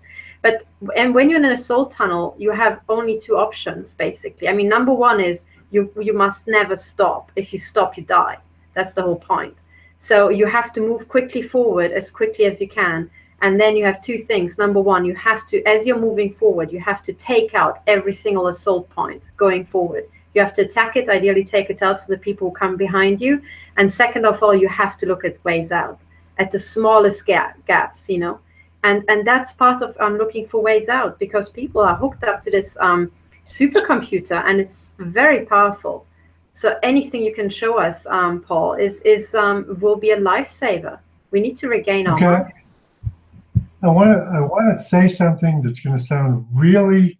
This is the weirdest thing that Paul's said so far. People, humanity, has access to this right brain, this infinite computer, this infinite awareness. The computer is modeled, we have total access to all information. We do through the right brain. We're part of it. It's not separate from us. They only have access to AI. So they have all of their stuff involves the clunky algorithm, no matter how fast they make it. They don't have access to this right brain. There are more things involved in humanity, and the forces that we're fighting does not have access to this. And a lot of their minions do not have access to this.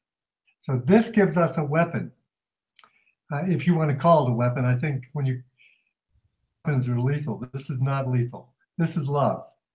This is contentment. This is happiness. We have access to this, and they don't. That's why their art is different. That's why they torment their children. They're different species, honestly. So that's crazy, and I hope that doesn't turn people off to this. It's not crazy, Paul. When you say things like that, it makes me think of yogi science, actually, which is a little bit removed from what we've been discussing so far. But I'm really thrilled that through your consciousness studies and your awareness, we can bring this into the conversation as well. Because as you know, when I first started my website, I had a little section for consciousness, and I started to develop it, and then I stopped because I was getting so caught up in the journalism and so forth. But in yogi science, and in the theory of the chakras, which talks about energy points across the body. One of the highest spaces of awareness is the heart chakra. To exist, to bring one's awareness down to the Anahata chakra, to exist in that heart space, so that you're in a sense wrapped up in that sense of consciousness, which is connected with things that you love, people that you love, and you're caught up in that rather than being caught up in the external left brain scenario of the weapons that are being used against you. So, lately, actually, I've been trying to do a little bit more of that, trying to work in that heart space and do a little bit more meditation and actually sit out in the garden and read, which gives me a few moments, to reflect and just to look at, the flowers and the birds that visit the garden and so forth, which takes you into a different space, really. And meanwhile, there are planes, drones, helicopters going crazy over my backyard, chemtrails, and sometimes I record it and sometimes I don't bother, because I'm far more interested in reading my book. But it does give me those few moments of reprieve.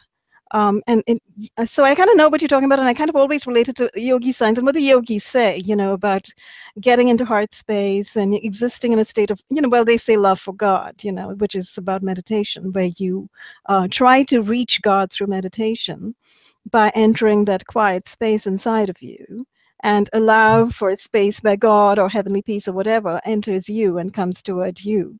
So that's sort of what I was thinking about. Yeah, one of the deep yogic teachings that I got was you can't ascend in your chakras or expand in consciousness unless you're in a state of complete relaxation. Oh, yes, yeah. So, and what they've done, I've watched my kids now. They've got these iPhones that you need to negotiate the matrix, and they're like this all the time. They're not sitting staring up. They're not in their head. They're not in their. We keep them focused in that left brain reality 100% of the time, and they're strangers to the right brain. Also, I want to tell you something about psychopaths, since I've been studying them for a couple of years. In consciousness development, there are stages. I'm sure that most people are familiar with a guy named Jean Piaget, who worked with children and how they go from one stage to another. If you've had your children, they go through this stage, and then when they get to this age, they go through this stage. My dogs do the same thing. They have trouble with potty training at this stage. If you don't do anything, that'll clear up at the next stage. But I don't want to go into dog psychology. Stage, one of the lowest stages, right before what they call the conformist stage, which normal humans automatically, almost always automatically enter at 6 or 7 years old, is the conformist stage. Psychopaths never get past what they call the protective stage, self-protective stage, which precedes the conformist stage. So they don't go up the chakra ladder. They stay in your base chakra. That's why everything's about sex, everything's about the anus, everything's that they live in the lower chakras. You're human. You can go all the way up and out. It's like an escape. The psychopaths are down there. They want you down there. They want you trapped in the left brain, lowest chakra reality you can, where it's you against them. They took the monetary system away, or they took certain, I think, dollars away from India, and they expected mass consternation. What they don't realize is they're doing it to humans, and humans have compassion and caring, and they took care of themselves. That's why they have to study us, because we have moves that they have no idea of. They're down there in the self-protective stage. It's all about you and your stuff, and you have to teach when your child goes through this, you teach them to share stuff, because it's not naturally programmed at that age. Which is why they're trying to stamp out our humanity currently by, running this global totalitarian fascist program around the world, and the AI, Neuro-tech, and the transhumanist stuff is one aspect of it. The other aspect is the surveillance state, which, they're seeking to expand intensively around the world. So that they stamp out precisely what you were talking about, this access to a greater sense of being or a greater sense of consciousness. And so that's the war, and they've been planning this for thousands of years. I mean, they've been worshiping. Well, I was reading a book yesterday that talks about pre-Adamite people. This is, I don't know whether this is mythology or not, but you can take it for what it is. Adam and Eve wasn't the first woman. Eve was the first woman created of man. Before Eve, there was another woman named Lilith. I don't know whether you've ever heard of her. But the lineage of Lilith is opposed to the lineage of Adam. And they've been corrupted and interspersing and been fighting for thousands and thousands of years. This is just the most recent incarnation. And this is the incarnation which we have to beat them in, because I think this is the last stand. We need to use, like Katherine is saying, we need to use everything in our arsenal. It's all out. Luckily, we have millions of TIs around the world who are, they're under pressure to do something.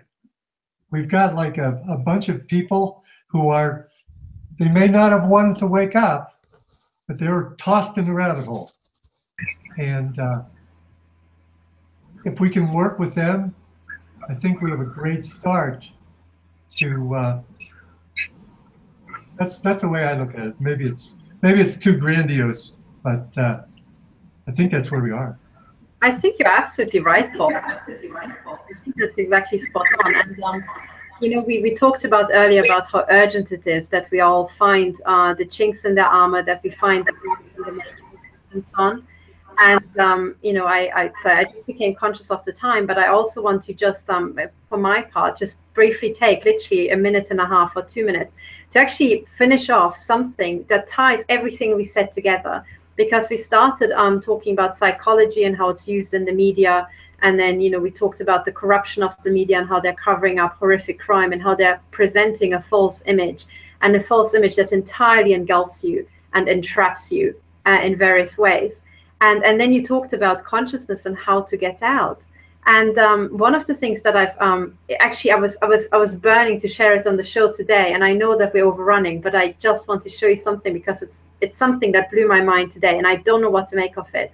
So maybe this is an exercise to all our viewers to take everything that we said today, take all the analysis skills that we presented, all the, you know, and also what Paul said, and think about how you're going to slip into your right brain to figure this out. First of all, what the hell's going on? And second of all, what on earth to do about it? And I think that's, you know, this is not just a homework. This is serious, people. This is like, you know, hand-to-hand, you know, combat. And what happened is the following, and this will lead on to media and everything, because I had kind of like a real big surprise today. So I mentioned a couple of episodes ago that I was attacked in Manchester, and I was trying to get my crime report from Greater Manchester Police. And the officer who was kind of messing me around and refused for now, I think something like 8 months, to send me my crime report is a certain Inspector Stephen Miskell. So today I thought, right, I want to call up Inspector Miskell after I mentioned him on the show before last, and I want to talk to him on the phone and ask him what the hell's going on. But instead of using his number, I first wanted to find out who he is. So I started searching, and to my great surprise, I find no trace of an Inspector Miskell at Ashton Police Station. So I went to the Greater Manchester Police website, and there they have all the boroughs listed, and it's very, very well done. And at every borough, and I went to the Ashton underline on 8 Manchester Road, and I clicked on that, and you can see images of all the inspectors there. But there is no Inspector Miskell. There is no Inspector Stephen Miskell listed anywhere. So I went through all the different Ashton sub-departments, and there is no trace of him. And I thought, now that's really odd. So maybe he's somewhere else, you know. So I thought, let's go back to the internet, away from the Greater Manchester Police website, and let's just search for Inspector Steve Miskell. And I think I just fell through a trapdoor down the rabbit hole, because the following thing happened. Let me share my screen, because I just did a normal search for Stephen Miskell, Inspector, And I came up with 2 news articles that blew my mind. And I'm just going to show it to you, and I'm going to present the case as a homework to everybody. And please use your consciousness and your deductive reasoning and everything you've got to figure this out for me. So look at this. When you search on normal Google search, the first thing, so if you search for Stephen Miskell, you come up to this article in the Telegraph in the UK, and it reports about the death of 2 very young police officers. And the death in the Telegraph is reported as a great sacrifice, in inverted commas, of murdered PC Fiona Bone, and there's another one that died alongside her. And this is the funeral of PC Fiona Bone here. And you know, they have the funeral, and conveniently, the image of her that they're carrying is big enough so that when the media photographs it, it's just perfect size. So they had some exercise in this. But anyway, as you're actually going through, this is just the report of it. And then when you search for Stephen Miskell, Sergeant Stephen Miskell spoke at the funeral and said that Fiona was wonderful. She was wonderful at keeping colleagues and so on. Now, this is the report in the Telegraph. So I thought, oh, yes, Sergeant Stephen Miskell. So this is a report from 2012. So by 2016, 4 years later, Sergeant Miskell must have become Inspector Miskell. So then I searched on. And then I thought this funeral is really interesting. And then you have the report on the Daily Mail, right? And this is the lady who died and so on. And Stephen Miskell indeed spoke at the funeral and so on, right? And you've got this report. And curiously, already this Daily Mail report kind of got my interest because they show the same image 3 times. Here, they show the image here. And then on the third one, they show the image. Sorry, my scroll down kind of stalled, which is very curious. Usually it doesn't stall, but now it does. Sorry. Let me scroll down to the third image because that's the one that's. It was just here. Here. Sorry. Oh, my computer's being messed with, so this is important. So this is the first image. That's the second image, and the third image. 3 virtually identical images, and then you have what might be a hand sign, because they are both looking into the camera. Now, he is holding 3 fingers and he's showing the first and the last. So interesting, isn't it? But I thought, you know, here, of course, digitally, you can't be wasting space, but to show that the same image 3 times was peculiar. And again, when you search for Stephen Miskell, he really appears here, and he spoke at the funeral and took place in Manchester. So he is a police officer of the Manchester Police. That's Manchester Cathedral and the funeral. But then when I searched on a bit, the other article I found was that police pal who paid tribute at funerals of Fiona Bone and Nicola Hughes. So these are the 2 people who died, these 2 police officers who died, who were actually murdered at a burglary. And the police person who paid tribute dies a year later at age 42. And this person who died is a PC Tracy Miskell, who was found dead just minutes after returning home from the gym with husband Stephen, who also serves with GMP, Greater Manchester Police. So I've got a Stephen Miskell who doesn't want to release my crime report, who doesn't appear on the Greater Manchester Police site, and his partner died in 2013, 1 year after both of them paid tribute to the death of a couple of very young police officers, whereby the death is reported really oddly with something that could be hand signs. Now, what I want as an exercise to all the viewers is, first of all, is there Inspector Stephen Miskell at Greater Manchester Police? Question number 1. Is there? Does this person actually exist, Stephen Miskell? If yes, I'm very sorry for his loss. If his partner also genuinely existed, and if these other 2 police officers genuinely existed who died, I'm very, very sorry. But I'm even more concerned for Inspector Miskell, because his partner dying, his partner was 42, died exactly 1 year after 2 young police officers, female police officers, died. It seems like the death of 3 women within a year connected to Inspector Stephen Miskell. Now, if all these people exist, I'm absolutely shocked, and I want to put to Inspector Miskell that his partner is said to have died of a prior undiagnosed heart and lung condition. Just died. Poof! Like, what does that sound like to us people? We have seen death like that. So it sounds like directed energy weapons. So if these people really exist, I want to talk to Inspector Miskell more urgently than anything else. And he has to get his head around, directed energy weapons, in my view.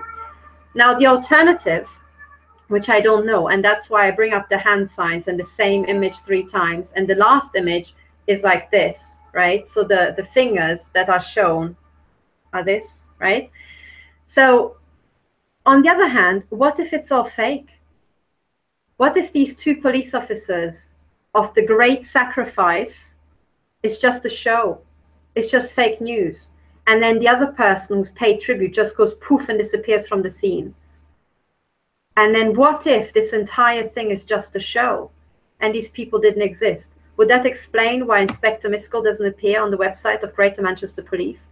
Would it explain why he's messing me around and also gives me a phone number that is not actually the one at the main station?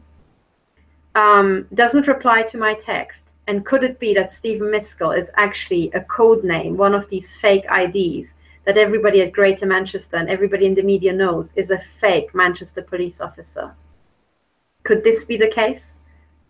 And I don't know the answer to that. So go figure. This could be a chink in the armor. It could be a gap, a fault in the matrix. And it could be something where, if you really want to investigate this, and also for all police officers involved, they have to step out of the matrix. They are hooked up to Tetra.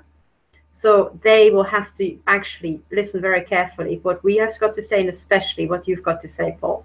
So that's me finishing, rounding up. That's a true mystery. Great. Thank you. Thank you very much. That's very interesting. Of course, you have the whole notion of sacrifice. That plays a big part in their religious rituals. And a lot of people get promotions.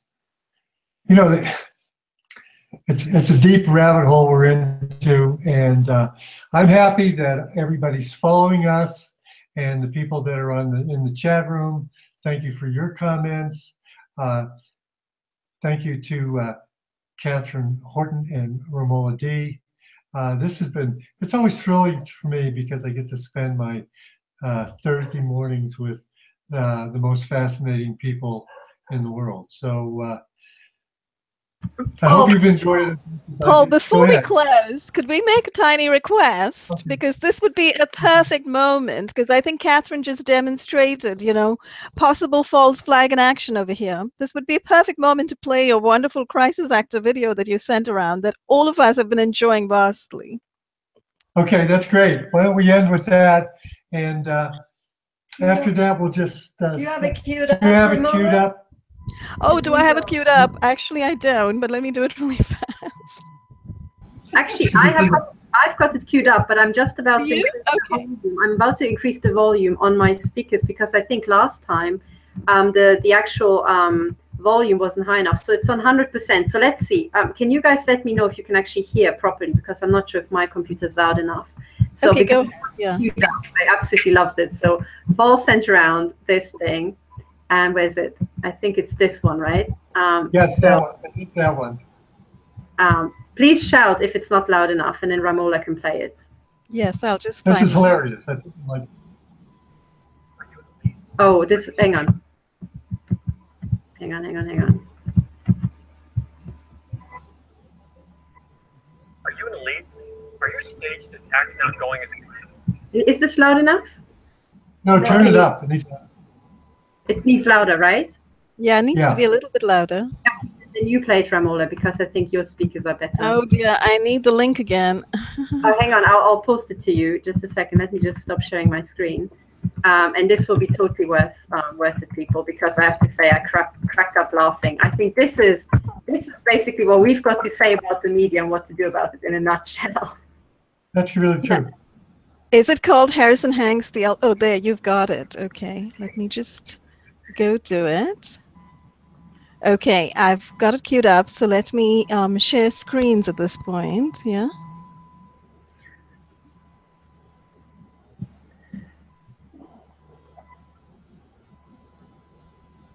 We'll link this below also. And make it really big. Oh, Paul, can you just, can you make her screen the main one? And you, Ramola, make it big. Yeah, and just...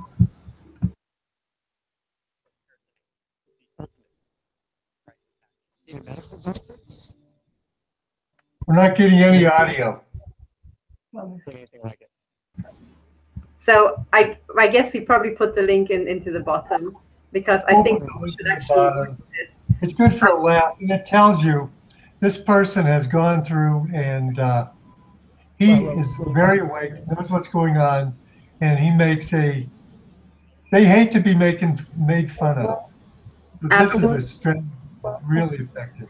Yeah, actually, you know what, Ramola, I think we should put the link. Mindy, can you put the link into the chat? Because I think people should watch this in their browser. It's absolutely hilarious. And it's, you know, unfortunately, it's just not loud enough. Somehow the volume settings got changed on our computers. Oh, I see. That's what happened. Yeah, because you know what? There were videos we played in the past, and they were perfectly loud, and now today they've been muted. I think it's just too powerful. It's like when we start sharing clips, you know, that's when it hits. Yes, this one is an absolutely powerful, absolutely stunning video. I think everybody in the world should see it. Yeah, especially everybody that, you know, the people of London with all their attacks, you know, terrorist attacks. And unlike all the fake journalists out there whom we can't endorse, I highly endorse Harrison Hanks, or whoever the actor was. Yeah, you did a good job. Okay, well, that's the end. Watch that video. You'll have a good laugh. And what are we doing? I'm still typing in the link. Well, we can put the link. Oh, she wants to put the link into. There we go. Okay, the link's in the chat. It'll be listed below the video if you're watching this on video.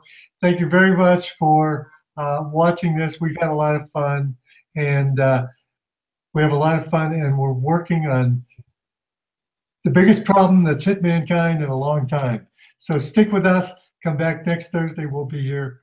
Thank you very much. Bye-bye.